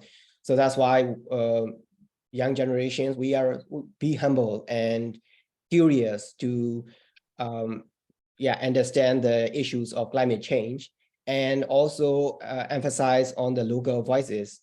Don't try to influence the local opinions, because in this perspective, when it comes to communication, local persons are the expert. We are not the expert. I'm not an expert. I'm just a normal person who wants to learn something new. So yeah, local peoples are the expert. So just ask the persons what is going on. So even still, like scientific journal or maybe scientific methodologies, who has been working in the rooms of air conditioners, or they try to conduct the research in the room, but still, if you don't go to that ground, you couldn't interact with the local people, and you couldn't see the visual values from of the issues. So yeah, in this matter, communication is the key points to distribute these knowledge to the decision maker and also the scientists as well. So just ask the questions. Yep. So another word is the simplifying. So that is the important part, because of course, researchers can become communicator as well. Also, journalists can also become a communicator. But when it comes to communicating with the local peoples, we have to simplify the language that can be able to understand by everyone else. So the main I can also share you the image. So this is the example of how we have to communicate with the locals, or maybe like a decision makers, because decision makers are really busy with their work. So they need to attend the meetings, and they need to decide the important task, or so therefore they don't have much time. So we have to simplify the word. We have to like go to the short to the point and inform the insights that you got from communications. So we have to use the normal English, like the image said. We don't talk anymore. Yeah, but you don't have to explicitly share your conversations by using the fancy word and colloquial word. So that is the important part. So another task is that maybe you can also share the information that you have done to your mother, or maybe your father, or to your parents, or to the grandmother or something. Because whatever my mom's asks me, what do you do for a living? It is really hard to explain to my mother, because I don't know, like I don't know what I have to explain it to her. And so then I regard myself, okay, I don't know anything right now, so I need to learn everything. So that is the we can call mom test. So to test the simplifications, we can use the MOM test when it comes to communications. Another important part, the last part is learning by doing. So yeah, the young generations, we can use our times and then put our efforts by learning by doing. So we cannot sit in the classroom to understand the issues. We have to go to the ground and then understand or visualize the things that we have learned from the classrooms. So we cannot sit inside the classroom. So we have to do something. We have to create a project, or we have to write about it when it comes to communication, of course. So so by learning by doing, we can explain to the younger generations. Also, we can explain the scientific knowledge to the wider public. So it is kind of like the teaching process. So if you cannot teach, or if you want to learn something new in a short period of time, you have to explain to other people.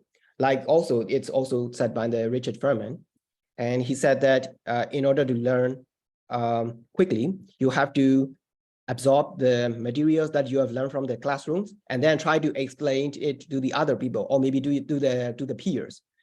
So that is the learning by doing process, by teaching or communicating to the public. So this is the important part when we try to build the climate resilient societies through communications.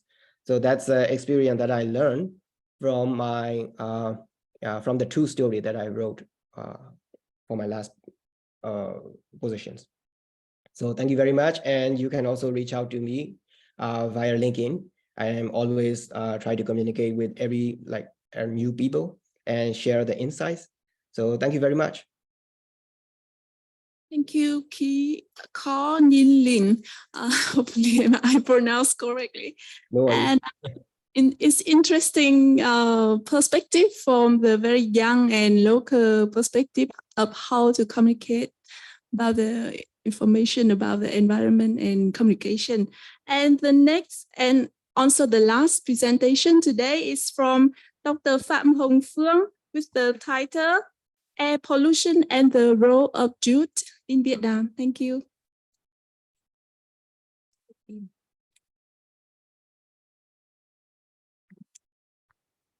Xin kính chào tất cả các quý vị đại biểu. Như vậy là chúng ta đã vừa nghe được 3 cái bài tham luận với 3 cái nội dung mà tôi cho là cũng khá là thú vị. Thứ nhất là liên quan đến tổng quan bức tranh về truyền thông nói chung, đó là của tiến sĩ Nguyễn Đình Đáp. Anh đã chia sẻ về các cái nội dung về truyền thông với các cái phương tiện truyền thông, và của chị Varia cũng đưa ra các cái giải công cụ truyền thông thực hiện cụ thể đối với cả áp dụng cho giới trẻ hiện nay, các cái thông qua một số các công cụ như là Whisper hoặc là một số các cái trang cái link.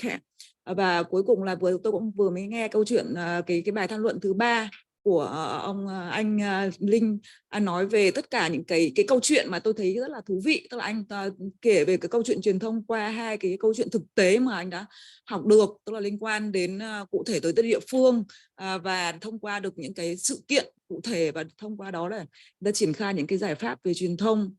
Và cái chủ đề của tôi hôm nay muốn chia sẻ đó là một cái trường hợp case study cụ thể hơn nữa. Nếu như qua một bức tranh truyền thông nói chung, qua những câu chuyện chia sẻ cụ thể chủ yếu liên quan đến nguồn tài nguyên nước, liên quan đến như tiến sĩ Đáp có trao đổi về liên quan đến vấn đề rác thải sinh hoạt, thì câu chuyện của tôi ở đây muốn chia sẻ một cái góc nhìn khác liên quan đến vấn đề về ô nhiễm không khí hiện nay. Và như vậy là vấn đề case study tôi đưa ra đây là một câu chuyện về ô nhiễm không khí, và hiện trạng của nó đang thực hiện ở trên thế giới cũng như Việt Nam như thế nào, và trong tiếng nói của thanh niên có vai trò gì và có đóng góp gì trong cái việc giải pháp về các cái giảm thiểu vấn đề về ô nhiễm không khí. Chủ đề tham luận của tôi sẽ đi tiếp cận trên 4 cái nội dung chính. Thứ nhất là khái niệm, chia sẻ về góc nhìn về khái niệm về ô nhiễm không khí hiện nay là gì, và hiện trạng của nó đang diễn biến như thế nào trên thế giới, và Việt Nam thì câu chuyện đang ra sao. Và từ cái hiện trạng đó thì chúng tôi sẽ tìm hiểu được vậy thì câu chuyện, cái nguyên nhân của nó là gì, nguồn gây ô nhiễm ở đây là gì, và cuối cùng là cái phần giải pháp. Như vậy tiếng nói của thanh niên có thể làm gì, sử dụng công cụ như thế nào để giải quyết câu chuyện vừa nêu trên. Đầu tiên, khái niệm ô nhiễm không khí là gì? Thì như là quý vị đã biết, ô nhiễm không khí tức là cái thay đổi thành phần của không khí mà có thể hoặc là có xu hướng có hại cho đời sống của con người, của các loại động vật, thực vật, tài sản và thẩm mỹ. Cái vấn đề tại sao thay đổi hoặc cái thành phần của không khí ở đây, vậy thì thành phần không khí ở đây là cái gì? Thì thông thường như tức là mọi người hay nghĩ rằng đơn giản nói đến không khí cũng nghĩa nói đến hàm lượng oxy hoặc là nói đến các cái thông số khác, nhưng tuy nhiên bản chất ở đây cái thành phần của không khí ở đây quan tâm chính là cái hàm lượng, cái nồng độ của hàm lượng nitơ, nó chiếm đến khoảng 79%, trong đó oxy cỡ khoảng gần 21% và các cái thông số còn lại nó chiếm khoảng gần 1%. Như vậy thay đổi là thay đổi cái thành phần đó ở trong không khí, và cái quá trình thay đổi đó nó dẫn đến cái mức độ thay đổi đủ lớn và cái thời gian thay đổi đủ dài thì nó sẽ gây ra những cái bệnh đối với con người. Và thứ hai là trong quy chuẩn của quy chuẩn Việt Nam cũng đưa ra, quy chuẩn của WHO hoặc là của Việt Nam đưa ra một số các quy chuẩn mà nó vi phạm cái quy chuẩn đó, thì người ta gọi đấy là vấn đề về ô nhiễm không khí. Vậy thì trong cái vấn đề này thì người ta chia ra vậy các cái chất ô nhiễm không khí ở đây là gì? Thì có hai cái cách tiếp cận. Thứ nhất là có thể hiểu cách dựa vào bản chất của chất ô nhiễm không khí, người ta chia ra làm hai dạng. Một là chất ô nhiễm dạng khí, thứ hai là chất ô nhiễm dạng bụi. Dạng khí có nghĩa là các cái chất đó được tiếp cận dưới các cái khí, ví dụ như SO2, các cái hợp chất NOx, các cái hợp chất CO, VOC hay là ozone. Các cái hợp chất này thì thông thường người ta sẽ quan tâm đến các cái ví dụ như là hàm lượng khí CO2, thông thường hay hiểu là CO2, nhưng mà một cái điểm lưu ý là CO2 không phải là chất ô nhiễm không khí mà nó chỉ là chất đóng góp vào khí vấn đề về gây hiệu ứng nhà kính. Các cái chất ô nhiễm thứ hai là các chất ô nhiễm dạng bụi, thì có nhiều các cái giải bụi khác nhau, từ các tổng bụi tức là bụi lớn, thể tích lớn, và cái bụi PM, bụi mịn tức là bụi nano. Và người ta có một cái ước tính mang tính chất tương đối, tức là dựa vào cái kích thước của sợi tóc, đường kính của sợi tóc ở đây nó cỡ khoảng từ 50 đến 70 micromet. Thì cái ví dụ như là bụi PM2.5 tức là những cái hạt bụi mà có cái kích thước nhỏ hơn 2,5 micromet. Như vậy là so với kích thước của đường kính của sợi tóc thì nó chỉ bằng khoảng 1/25 lần. Hoặc là bụi PM10 tức là những cái hạt bụi có kích thước nhỏ hơn 10 micromet. Cái cách tiếp cận thứ hai là người ta có thể là dựa vào trong cái bản chất của chất ô nhiễm. Ở đây là chất ô nhiễm sơ cấp và đây là chất ô nhiễm thứ cấp. Vậy thế nào là sơ cấp và thế nào là thứ cấp? Sơ cấp có nghĩa là nó được phát sinh trực tiếp từ các nguồn khác nhau. Ví dụ ở đây có thể là những cái nguồn tự nhiên như là các cái nguồn từ cháy rừng hoặc là núi lửa. Thứ hai nữa là các cái nguồn nhân tạo như có con người tạo ra, ví dụ như hoạt động nông nghiệp, đốt trong nông nghiệp. Và thứ ba là các hoạt động liên quan đến các cái phát thải từ phương tiện giao thông, các cái hoạt động từ công nghiệp, hoặc là hoạt động sinh hoạt, thậm chí là đốt vàng mã. Ví dụ như Hà Nội năm 2021 thì cũng là có cái gọi là triệt để cho cái việc mà cấm đốt cái than tổ ong. Đấy là một trong những cái nguồn ô nhiễm chính đối với ô nhiễm không khí hiện nay. Cái nguồn thứ hai, tất cả các cái hợp chất này nó được phát sinh trực tiếp từ các cái nguồn ví dụ như sinh hoạt hay là các cái nguồn rác thải, nguồn trong nông nghiệp hay công nghiệp, và nó vào trong không khí, nó kết hợp với các cái thành phần khác trong không khí, ví dụ như hơi nước hoặc là các hợp chất oxy thì nó tạo thành các cái hợp chất thứ cấp khác, ví dụ như là H2SO4 hoặc là cái hợp chất HNO3 tức là axit nitric, hoặc là những cái hợp chất bụi hoặc là chất ozone. Thì tất cả những cái đây là những cái mà chất đóng góp vào thành phần gây ô nhiễm không khí. Một số những cái hình ảnh có thể nhìn thấy rõ hơn, ví dụ như hàm lượng mà các cái hợp chất CO hoặc là cái hàm lượng bụi, các cái hợp chất VOC tức là hợp chất các cái kiểu là hơi trong được phát sinh ở ví dụ như trong cái hoạt động trong sinh hoạt của con người, thậm chí các công nghệ xịt cũng tạo ra cái các cái hợp chất VOC. Vậy thì câu hỏi đặt ra thứ hai là hiện nay cái hiện trạng về ô nhiễm không khí trên thế giới cũng như ở Việt Nam thì đang ở mức độ như thế nào? Thì đây là cái bức tranh mà có mô tả về cái số liệu mới nhất liên quan đến các cái thành phố bị ô nhiễm không khí lớn nhất trên hành tinh hiện nay. Thì lớn chiếm ba cái nước mà đang có cái thành phố lớn nhất, đó là một là Ấn Độ, hai là Trung Quốc và ba là Pakistan, dựa vào cái chỉ số AQI tức là Air Quality Index, tức là cái chỉ số về chất lượng không khí. Và trong đó thì cái ví dụ như là New Delhi hoặc là một số các thành phố khác của Trung Quốc thì cũng đang là trong những cái thành phố mà có cái đóng góp về vấn đề về ô nhiễm không khí là lớn nhất. Vậy thì Việt Nam đang nằm ở đâu trên cái bản đồ này? Thì Việt Nam thì hai cái thành phố lớn nhất đó là Hà Nội và thành phố Hồ Chí Minh. Thì nhìn vào cái biểu đồ AQI, được số liệu này được theo dõi từ năm 2016 cho đến năm 2020 thì cho thấy rằng là Hà Nội đang có những cái, chúng ta so với cả thế giới thì vì cái chỉ số đó nó luôn luôn biến động, nên chúng ta đang thuộc vào top 10, tức là những cái top mà những cái thành phố mà có vấn đề về ô nhiễm không khí lớn nhất trên toàn cầu. Và Hà Nội thì so với thành phố Hồ Chí Minh thì Hà Nội là có những cái ngày mà có những cái số mà đây là dựa vào trong 6 cái mức chỉ số, tức là tôi xin lỗi, cái màn hình nó hơi bị mờ, tức là những cái dựa cái thang màu khác nhau. Ví dụ màu xanh ở đây là chất lượng không khí rất là tốt này, màu vàng là trung bình, màu vàng đậm hơn là kém, và màu đỏ hơn là xấu, và màu tím rất xấu và màu gọi là màu tím đậm là gọi là nguy hại. Thì ở Việt Nam thì chúng ta có những ngày có những rơi vào những cái tình trạng như là xấu hoặc nguy hại. Tuy nhiên so với cả trung bình chu kỳ từ 2016 đến 2020 thì cái xấu này nó không được hiện lên đây. Tuy nhiên là những cái ngày mà có cái tức là mức độ chất lượng không khí nó nằm ở cái mức độ xấu là chiếm tỷ lệ tương đối cao, và Hà Nội thì rõ là cao hơn so với thành phố Hồ Chí Minh. Thành phố Hồ Chí Minh thì có những cái ngày mà có những cái biểu đồ màu xanh thì nó chiếm cái tỷ lệ là nhiều hơn. Đây là một cái đấy, tôi quay lại cái này một chút, tức là trong cái chỉ số OKA thì nó có nhiều các cái thông số về khí, bao gồm cả khí cả bụi. Thì ở đây tôi quan tâm đến thông số về bụi PM2.5. Vậy thì tại sao lại nói đến PM2.5? Thì như quý vị đã biết, tức là cái hàm lượng, tức là bụi PM tức là hàm lượng bụi, mà 2.5 tức là những cái hạt bụi mà có kích thước nhỏ hơn 2,5 micromet. Như vậy là với những cái hạt bụi mịn này, tại sao cần phải quan tâm? Bởi vì đối với nước, ví dụ như là nước hoặc là rác thải chẳng hạn, nước đặc biệt là nguồn nước, chúng ta có thể, người ta nói là có lựa chọn được cái quyền để có nguồn nước sạch để uống, nhưng đối với không khí chúng ta không có quyền lựa chọn chất lượng không khí sạch để thở. Đấy là vấn đề. Và tại sao không khí luôn là một cái vấn đề mà thứ nhất là khó nghiên cứu về tiếp cận về khí. Thứ nhất là câu chuyện đầu tiên là khó, bởi vì là ví dụ nước chúng ta có lấy mẫu nước để làm được là thí nghiệm để phân tích để biết mức độ của nó đang ở mức độ nào, nhưng đối với không khí thì cái việc lấy cũng là cả một câu chuyện. Thứ hai nữa là đối với nước chúng ta có quyền, nói xin lỗi là ở Việt Nam thì có một số các cái quốc gia phát triển chẳng hạn thì không khí có thể là trong lành. Tôi sang Nhật thì cái không khí trong lành nó khác hẳn ví dụ ở Việt Nam. Nhưng mà ví dụ như một số cái không khí chúng ta, nếu người ta nói là cái không khí sạch không có quyền để lựa chọn để thở, mà đặc biệt cái thông số bụi PM2.5 chúng ta đã hít thở một cách thụ động, và bụi thì càng mịn thì cái khả năng mà nó đi sâu vào trong phế nang, trong phổi thì càng có cái tác động đối với sức khỏe con người thì càng có nguy hại, càng nghiêm trọng hơn. Do đó cái bụi PM2.5 hiện nay đang là câu chuyện được quan tâm nhiều nhất, và nó cũng là một cái thông số khó nghiên cứu nhất. Ở trên thế giới thì hiện nay người ta không còn nghiên cứu về tổng bụi, tức là tổng bụi trong tiếng Anh, trong cái ký hiệu của tiếng, trong cái từ thuật ngữ nó là TSP. Ở Việt Nam thì cũng vẫn quy chuẩn thì vẫn đưa ra cái thông số về TSP, và người ta ở thế giới ta quan tâm nhiều đến thông số về bụi mịn hơn PM2.5, thậm chí là nhỏ hơn PM2.5, tức là bụi nano. Thì ở đây ví dụ đây là cái con số mà cái biểu đồ mà chỉ ra được là cái trung bình ngày cái nồng độ. Cái đây là nghiên cứu của Sakamoto năm 2018 public một cái bài báo, và tiến sĩ Thủy năm 2019 nghiên cứu cho Hà Nội, thì cho thấy rằng là trong cái thời gian nghiên cứu trong ngày, ví dụ như khung ngày từ 0 giờ cho đến tức là từ 12 giờ đêm cho đến hết, tức là 24 giờ ngày hôm sau, thì thường là ban ngày.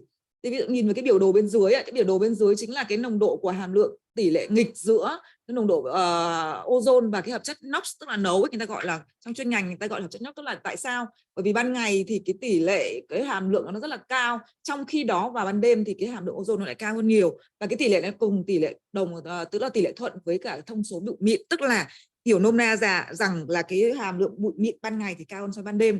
Điều này cũng rất là dễ lý giải với lý do là cái tại các cái vùng đô thị thì cái việc mà phân bố cái hàm lượng bụi của nó cao hơn do cái hoạt động giao thông.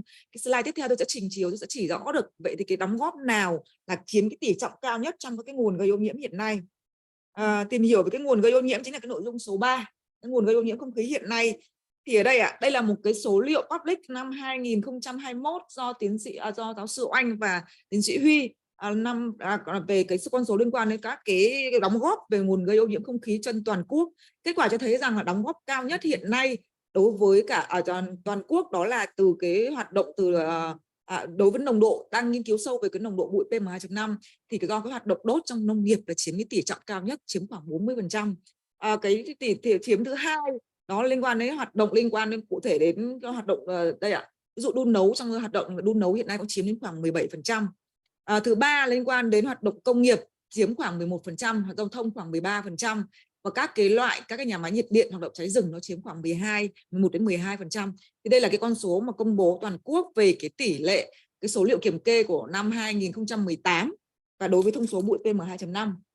Tại Hà Nội thì sao? Cùng với cả cái cách tiếp cận đó thì nghiên cứu ở Hà Nội cho thấy rằng là cái hoạt động chủ yếu chiếm cái tỷ trọng cao nhất, chiếm khoảng gần 50%, đó là hoạt động trong công nghiệp, đang chiếm cái khoảng 48% trong cái tổng lượng phát thải của PM2.5. Thứ hai là hoạt động hoạt động giao thông chiếm khoảng 21%.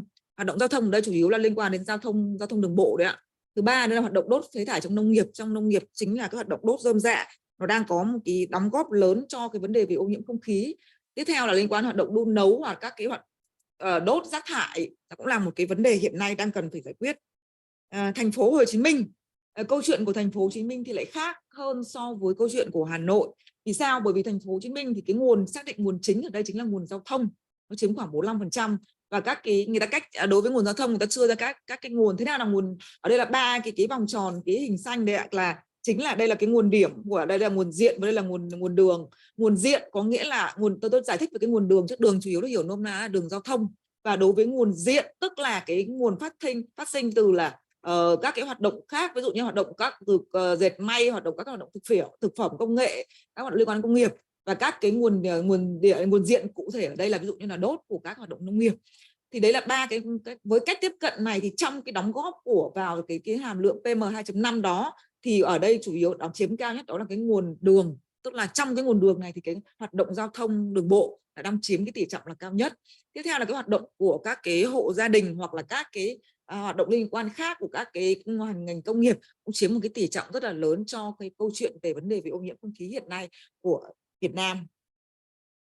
Vậy câu hỏi đặt ra, thanh niên có vai trò gì trong giải quyết câu chuyện này, hay nói cách khác là với góc độ là truyền thông thì thanh niên có thể làm được cái đến mức độ tiếp cận đến đâu?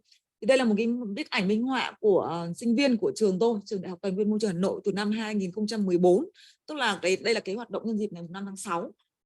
Đây là cái thể hiện cái vai trò của thanh niên trong cái việc giảm thiểu ô nhiễm không khí.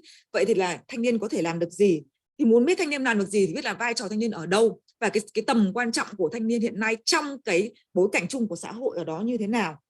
Đầu tiên trả lời câu hỏi thanh niên là ai, tức là đối với những cái độ tuổi hiện nay từ 12 đến khoảng 25 tuổi, và các bạn Việt Nam hiện nay so với cả cái câu chuyện chung của dân số của Việt Nam thì thanh niên đang chiếm khoảng 22% tổng dân số, tức là để hiểu rằng là cái lực lượng rất là lớn.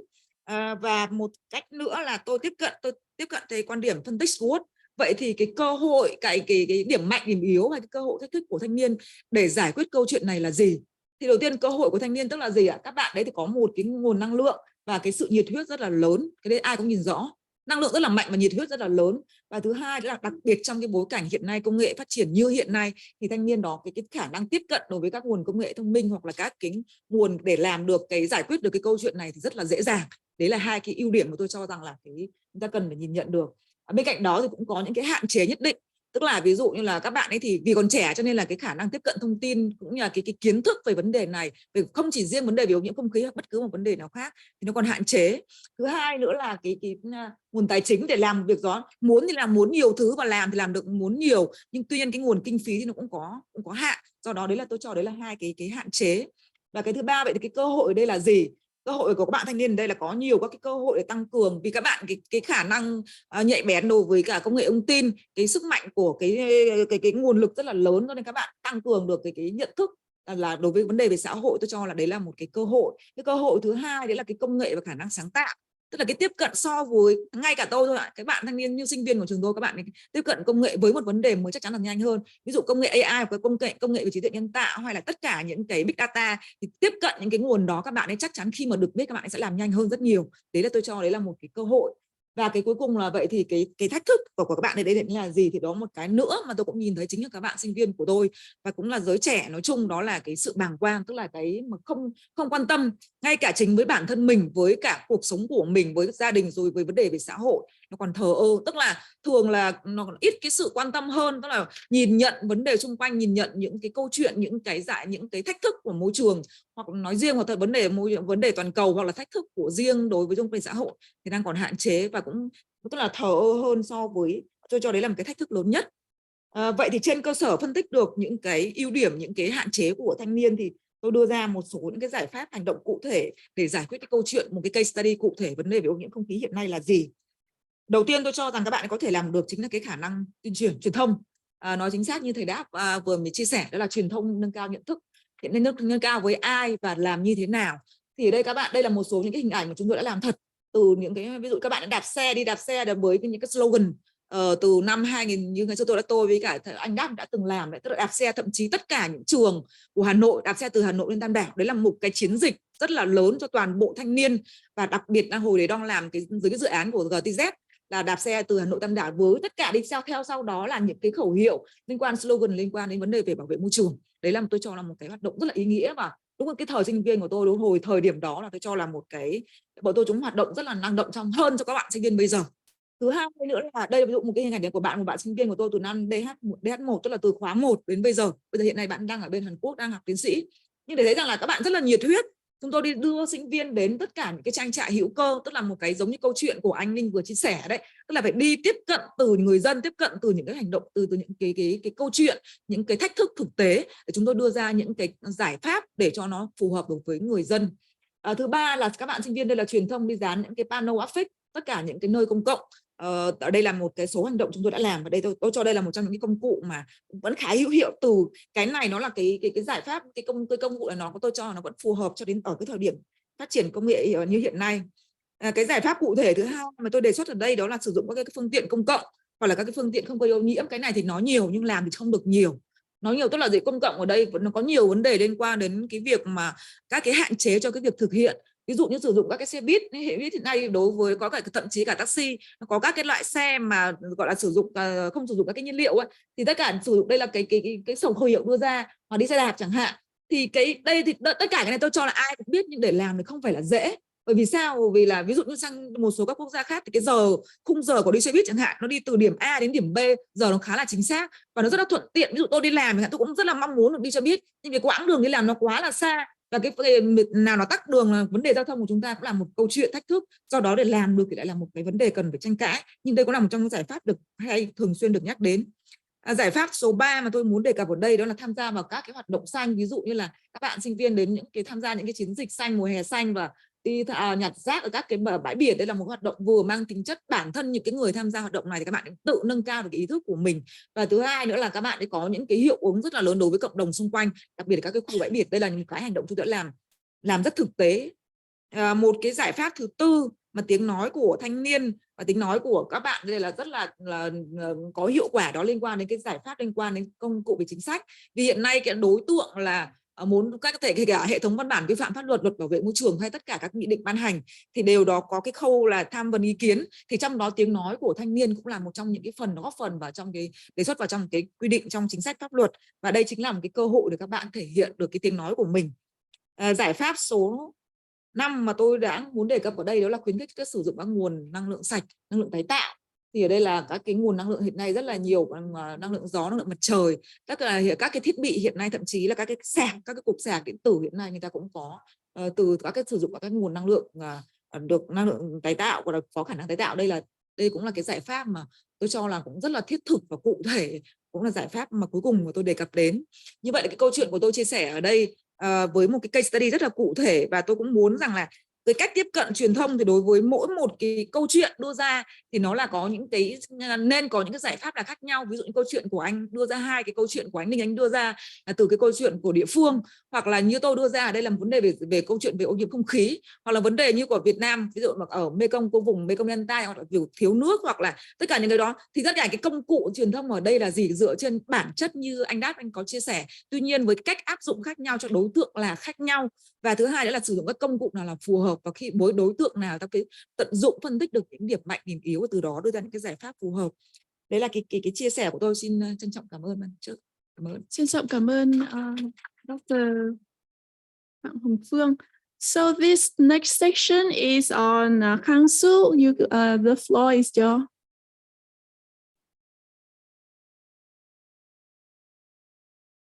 Thank you so much for great presentations, everyone. Now we'd like to move on to the Q&A sections, and we have a few questions online now.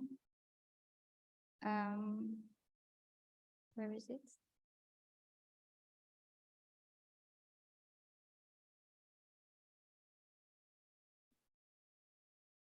Okay. The first questions would be to Ms. Varia.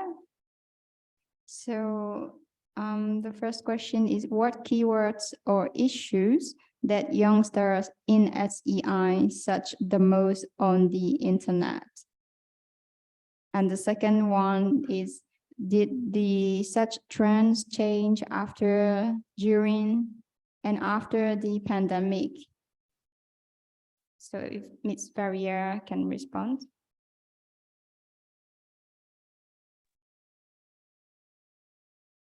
Hi, so thank you very much for the questions. I think from here I can talk about the example from the social media channel. So we find that climate change and air pollution topics are popular. And for example, we posted Meet ACI Asia video featured by our research associate Dimas Fossi, where he talked about the sinking city in Southeast Asia.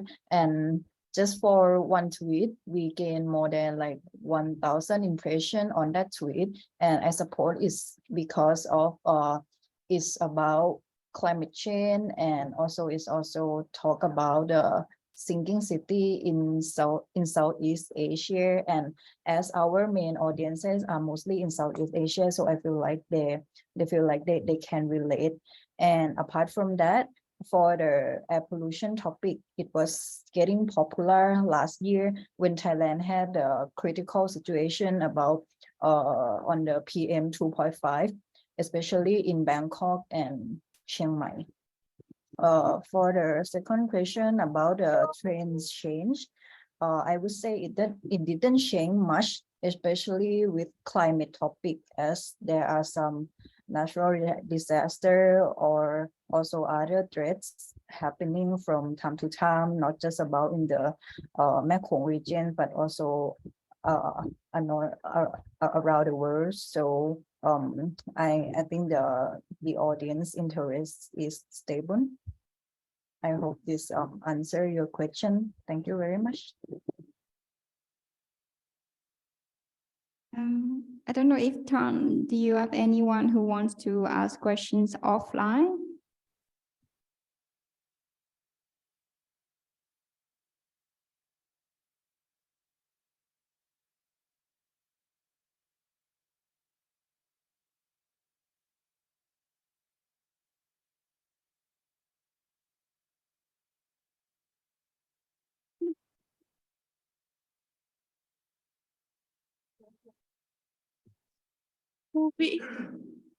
Ome, you have question?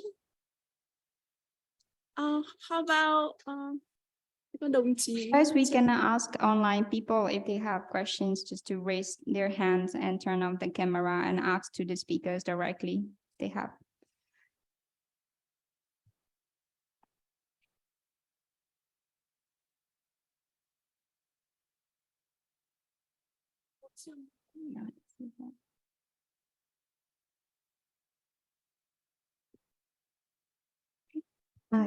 Hi, everyone.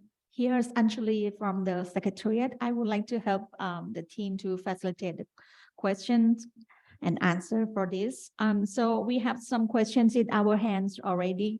Some of the questions will just go to some of the speakers, but we would love to hear if anyone from the floor or the online have some questions. So please be prepared and raise your hands or just let us know. So we are maybe just want you to just help open your camera and speak out. Okay, right now we have some questions and Maria has answered 2 questions. And we still have some few questions from the floor during the presentation of Dr. Nguyen Dinh Dap. So there is some questions from the floor asking if I can have Dr. Nguyen Dinh Dap for answer these questions. The question is how to use the effective communication to receivers.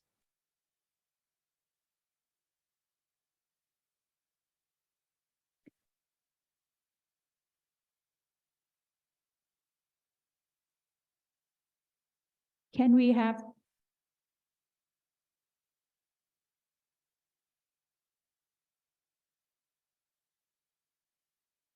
Vâng ạ. Như chúng ta cũng đã trao đổi, thực ra trong bài trình bày tôi cũng không có đủ thời gian để nói kỹ về cái phương pháp truyền thông của chúng ta làm sao nó hiệu quả nhất, mà như một số diễn giả của chúng ta cũng nói rồi ấy. Đầu tiên chúng ta phải xác định được cái đối tượng chúng ta truyền thông ở đây là gì. Nếu như mà đối tượng là cộng đồng thì chúng ta sẽ truyền thông bằng những cái ngôn từ, bằng những cái gì nó dễ hiểu nhất. Như anh Linh anh nói, đôi khi có một bức ảnh thôi là nó đủ thể hiện hết được cái ý đồ truyền thông của chúng ta đâu. Mà khi mà người ta nhìn vào thì người ta hiểu được ngay. Khi mà chúng ta truyền thông cho các đối tượng là cán bộ quản lý hay là những cái nhà khoa học thì rõ ràng là chúng ta phải có phương pháp truyền thông khác. Chúng ta không thể nói, chính vì vậy ấy, mà cái đa phương tiện trong các hoạt động truyền thông của chúng ta hiện nay, nếu mà các anh chị xem ở trên một số phương tiện truyền thông hay là các trang mạng về các ấn phẩm truyền thông môi trường ấy, chúng tôi sinh ra một cái gọi là infographic, thì nó bao gồm cả phần hình ảnh và phần chữ. Phần chữ thì ít thôi, mà chủ yếu là phần hình ảnh để người ta nhìn vào người ta có thể hiểu được ngay. Năm ngoái thì tôi có được nhà xuất bản Chính trị Quốc gia nhờ tôi phản biện cho một cái tài liệu liên quan đến về kỹ năng ứng phó với biến đổi khí hậu và phòng chống thiên tai ở vùng cho cộng đồng ở vùng trũng thấp ven biển. Thì tôi nhận được cái tài liệu đó, cuốn tài liệu được viết bởi một phó giáo sư rất là công phu, rất là hay. Tôi đánh giá là nếu như nhưng mà tôi bảo như vậy đối tượng sử dụng này thì rõ ràng là không phù hợp rồi. Nếu như cái tài liệu này mà chúng ta dùng cho các nhà khoa học hay là các nghiên cứu sinh thì tốt, nhưng nếu dùng cộng đồng người ta sẽ không thể hiểu được những khái niệm vô cùng phức tạp và có tính hàn lâm như thế này. Ví dụ như xoáy thuận nhiệt đới hay là đảo nhiệt hay nghịch nhiệt đô thị, những cái đấy người ta không thể hiểu được. Nói thật là như vậy. Chúng ta dùng những cái thứ ngôn ngữ nó đơn giản thôi. Những cái gì mà chúng ta không thể hiện được bằng lời nói như anh Linh nói từ nãy tôi rất là thích. Chúng ta thể hiện bằng một cái hình ảnh đi, bằng một cái minh họa đi, bằng một cái sơ đồ đi. Đó, sơ đồ hóa, infographic hóa thì như vậy thì cộng đồng người ta hiểu ngay. Tôi ví dụ cái việc phân loại rác tại nguồn của Việt Nam vậy. Nếu mà cái ngôn ngữ giải thích thì nó dài lắm, phức tạp lắm. Nhưng thực ra là chúng tôi vẽ được 3 cái bức tranh đơn giản thôi. 3 loại rác như thế này, thế là người dân làm được thôi. Cũng không phải là nhưng chúng ta nếu mà chúng ta quá lạm dụng vào cái phần chữ thì sẽ rất khó. Vâng ạ. Đấy thì vì cái xác định được đối tượng vô cùng quan trọng. Chúng ta không thể đánh đồng từng đối tượng. Đối với học sinh, sinh viên thì chúng ta truyền thông một cách nó, ví dụ như chúng ta sử dụng các công cụ như mạng xã hội như các anh chị nói, như postcard hay là các video ngắn ấy, bởi vì các anh chị sẽ tiếp cận rất là nhanh. Nhưng mà đối với cộng đồng, đặc biệt là những cái cộng đồng vùng nông thôn và miền núi như ở Việt Nam thôi thì cái việc mà người ta tiếp cận với mạng xã hội không phải là dễ, chúng ta không phù hợp. Rõ ràng là chúng ta phải phụ thuộc vào đối tượng mà chúng ta truyền thông. Vâng ạ, xin cảm ơn. Thank you very much, Dr. Din Dap. And another question to Dr. Pham Hong Phương. The question is, how to motivate young people to involve in your activities? Can we have it in brief?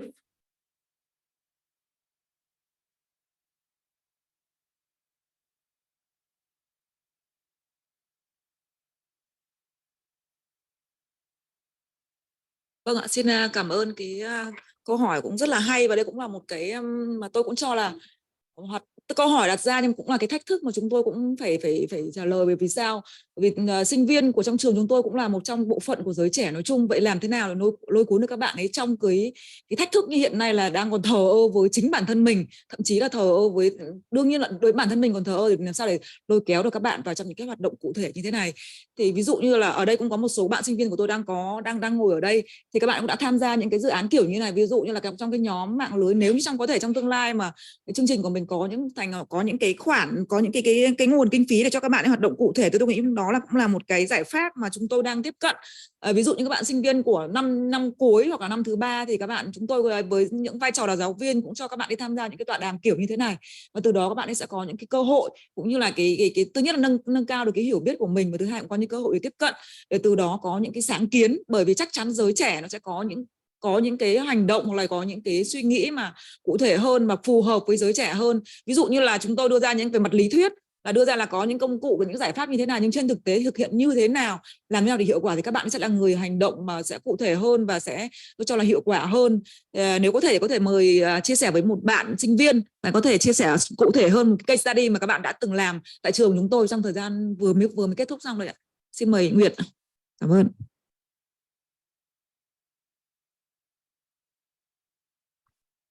Dạ em cảm ơn cô ạ. Thì giờ đây là em xin chia sẻ một chút về cái dự án vừa rồi mà em vừa mới kết thúc xong. Đó là ví dụ như về mảng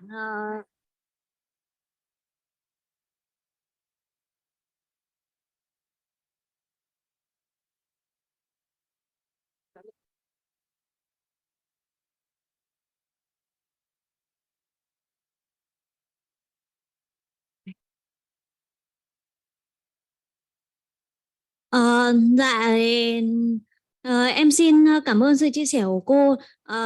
Thì sau đây em xin chia sẻ một chút về cái dự án mà vừa rồi em mới kết thúc. Thì nó về năng lượng bền vững.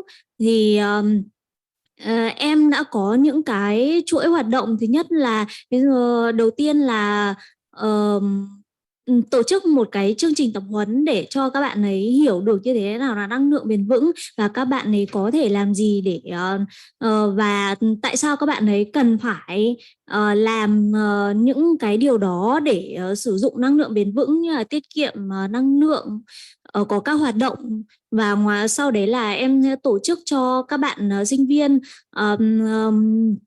tham gia một cuộc thi như là thiết kế ấn phẩm truyền thông nhằm mục đích là lan tỏa cái những cái hành động sử dụng năng lượng bền vững. Sau đó là em sẽ ví dụ như là một số cái poster hay là những cái tranh ảnh vẽ tay hay là sổ tay chẳng hạn, thì sau đó là em sẽ post các sản phẩm của các bạn ấy lên trên trang mạng xã hội để like share để nằm cho cái sự lan tỏa nó cao hơn. Phần chia sẻ của em thì đến đây kết thúc ạ. Cảm ơn ạ.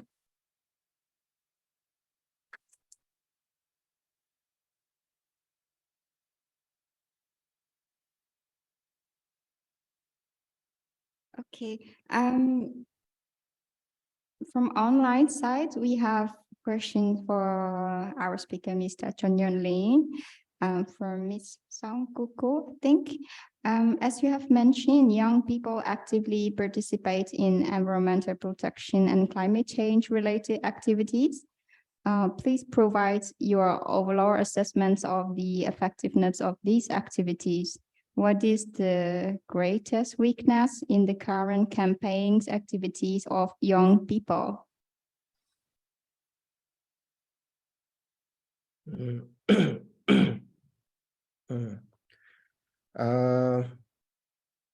Yeah, I would say most of the people, especially from Myanmar, they are willing to communicate through social media. In Myanmar, Facebook is really popular. So then, yeah, but from the younger perspective, I would say I don't see that much like young generations communicate about the environmental issues. But maybe from my knowledge, from the network that I have from the social medias, my friends, they established their Facebook page and share their informations or knowledge that they just read from the books from the books and also the scientific paper, and they try to organize their thoughts and findings and create a post on the social media. That's they are currently trying to communicate with the publics. That I see that action from the young generations from my side. So regardless of the use of using like social media, people are really talking about the environmental or maybe climate change, like verbally or face to face. I would say it is kind of like a taboo because they don't.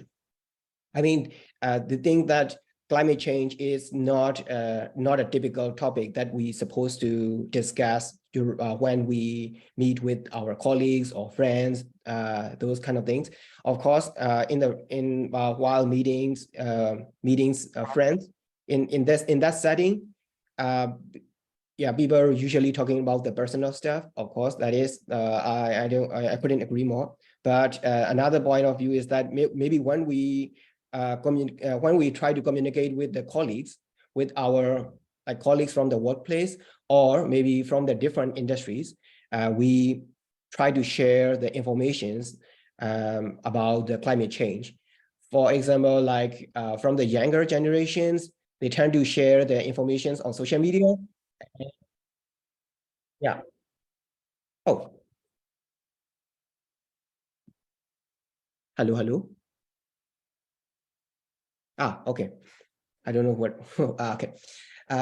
Yeah. So yeah, from my perspective, younger generations tend to share the environmental conservation or climate change issues on social media, but like the scientific research topics for conducting the communication assessment, I don't see anything that much about that published from the NGO or INGO side. So, but it is like interesting to explore that topic. I agree. Yeah. So yeah, that's my perspective for the younger generations on the social media. Thank you, Mr. John Lin, for your answers. Hope that answers the audience question. We saw earlier Dr. Chayanis raised hand. Would you like to ask some questions or speak a few words, Dr. Chayanis? Okay, thank you very much, Kaisu. So, and also all great speakers and organizers. So I just curious, do you have any, I want to ask any speakers who have any concrete examples where you see that communication actually create policy impact that you feel proud most? And if there is, can you give maybe only one example and tell us what you see as a factor of success for this effective communication to make the real change? Yeah, so that's a just short question. So any speaker could respond this. Thank you very much.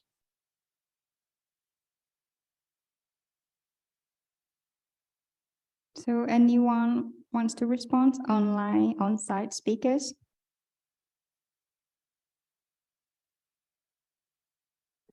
Maybe I can take a bullet. Please go ahead. Yeah. So before I not maybe personally, but the senior consultants like groundwater consultants I created together about the groundwater issues in the dry zone central regions. But like around that, by that time, people didn't quite notice about the groundwater issues on the social media, and they don't really popularize the discussions among the publics.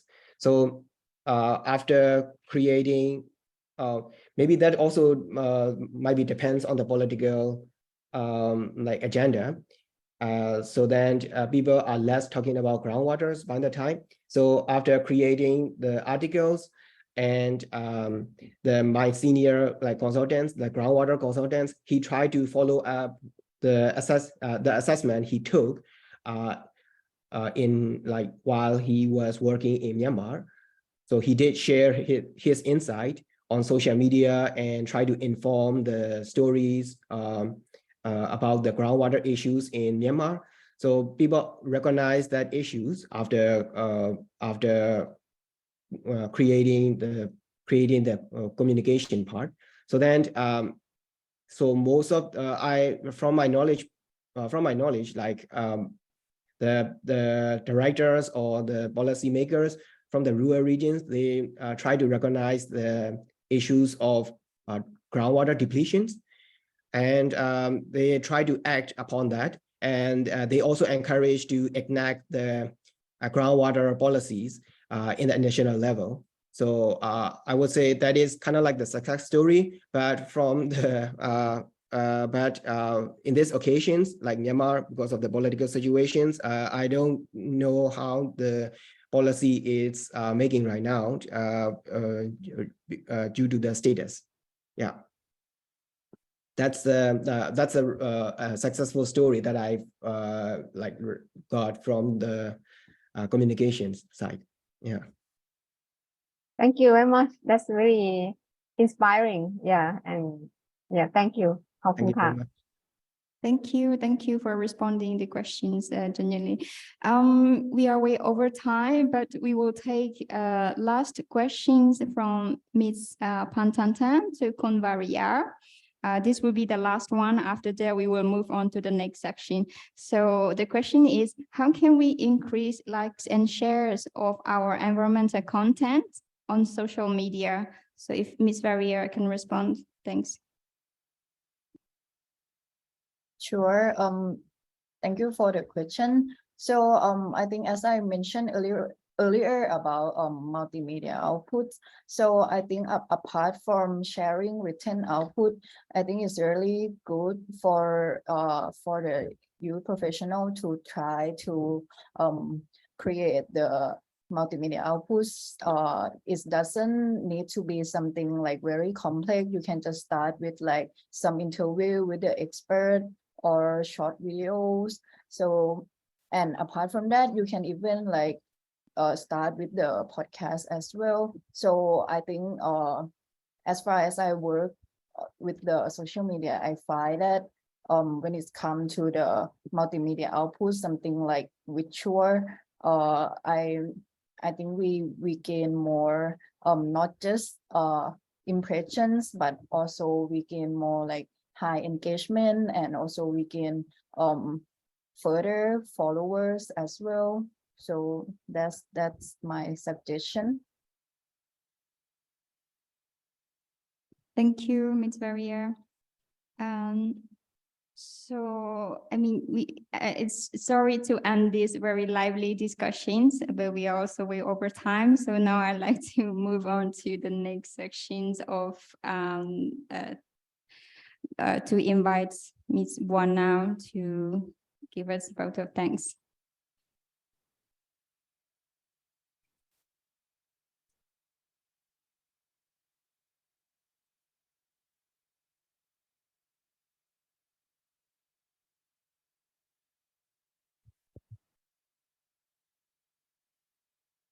All right. Hello, everyone.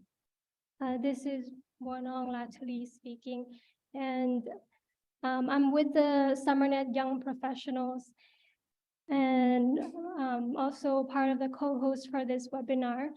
So on behalf of the SummerNet Young Professionals, and on behalf of the team co-hosting with us at the Institute of Human Studies, I'd like to give a brief overview of as a closing statement for this webinar. So first of all, I'd like to thank everyone for attending this webinar. And even though we've been a bit over time, I thank everyone for staying with us until now. I would like to appreciate the effort of the speakers, Ms. Faria, Dr. Nguyen, Ms. Jo, Dr. Pham, for your presentations and sharing on your experiences and knowledge that are essential for us towards communicating on environmental issues, whether it's on transportation, water quality, or air pollution. Just like you said, start communicating early before policy is finalized, to gather feedback from stakeholders as early as possible, or enhance connectivity, not just only disseminations, the information. And I like the quote from Jo, who shared earlier, that if you can't explain in simple terms, you don't understand it.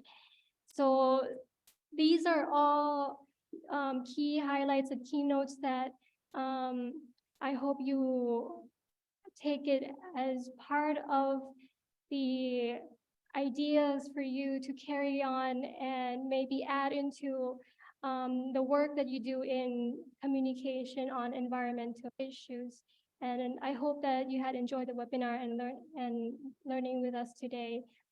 Allow me to mention a little bit that SummerNet Young Professionals, we are doing research and policy engagement, trying to bring together the young professionals from all the regions in Mekong region, like Cambodia, Laos, Myanmar, Thailand, and Vietnam, and China.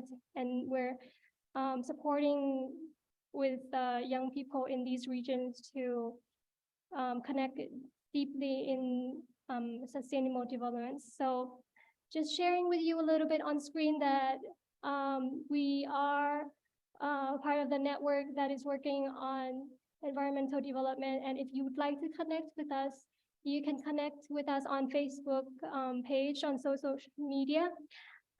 So we will be sharing a lot of upcoming activities on young professionals and youth engagements there.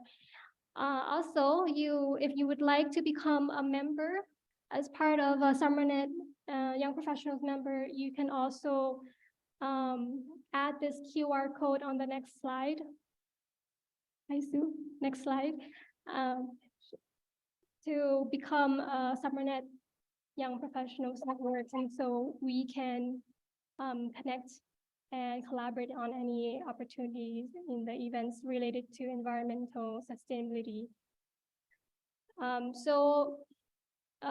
We will be sharing this again, the link to register for member to you all on email. Lastly, I thank the whole team and the Institute of Human Studies for co-hosting this webinar with SYP. Thank you, the Swedish International Development Cooperation Agency, or SIDA, for sponsoring SummerNet and SummerNet Young Professionals in hosting this online webinar. Indeed, we got a lot of thoughts and learnings about the skills to develop and enhance more. It's not easy for the environment to be communicated in a way that everyone can understand. So this webinar, I hope, has transfer for ideas that can be put into your action in the expertise you are on, with dedication and with passion. I hope you can all encourage each other to learn about sustainability issues through your own communication approach. And before we end this webinar, we might have to ask you to also fill out some of the feedbacks for us, how we did in the webinar. So before you go, you can scan and give us a feedback so that the next webinar we can facilitate better and engage you more. Again, thank you for our speakers and our participants, our team members. So in line with this, I end this webinar and thank you. Hope to stay connected with all of you in the future. Thank you, everyone. Yeah. So at the end, on behalf of Institute of Human Studies, we would like to thank all researchers, all the keynote speaker, and all our friends to come here today. And we hope that we can show more opportunity in the future to make our cooperatives be fulfilled in the future. So thank you so much and see you again. Thank you. Thank you, everyone.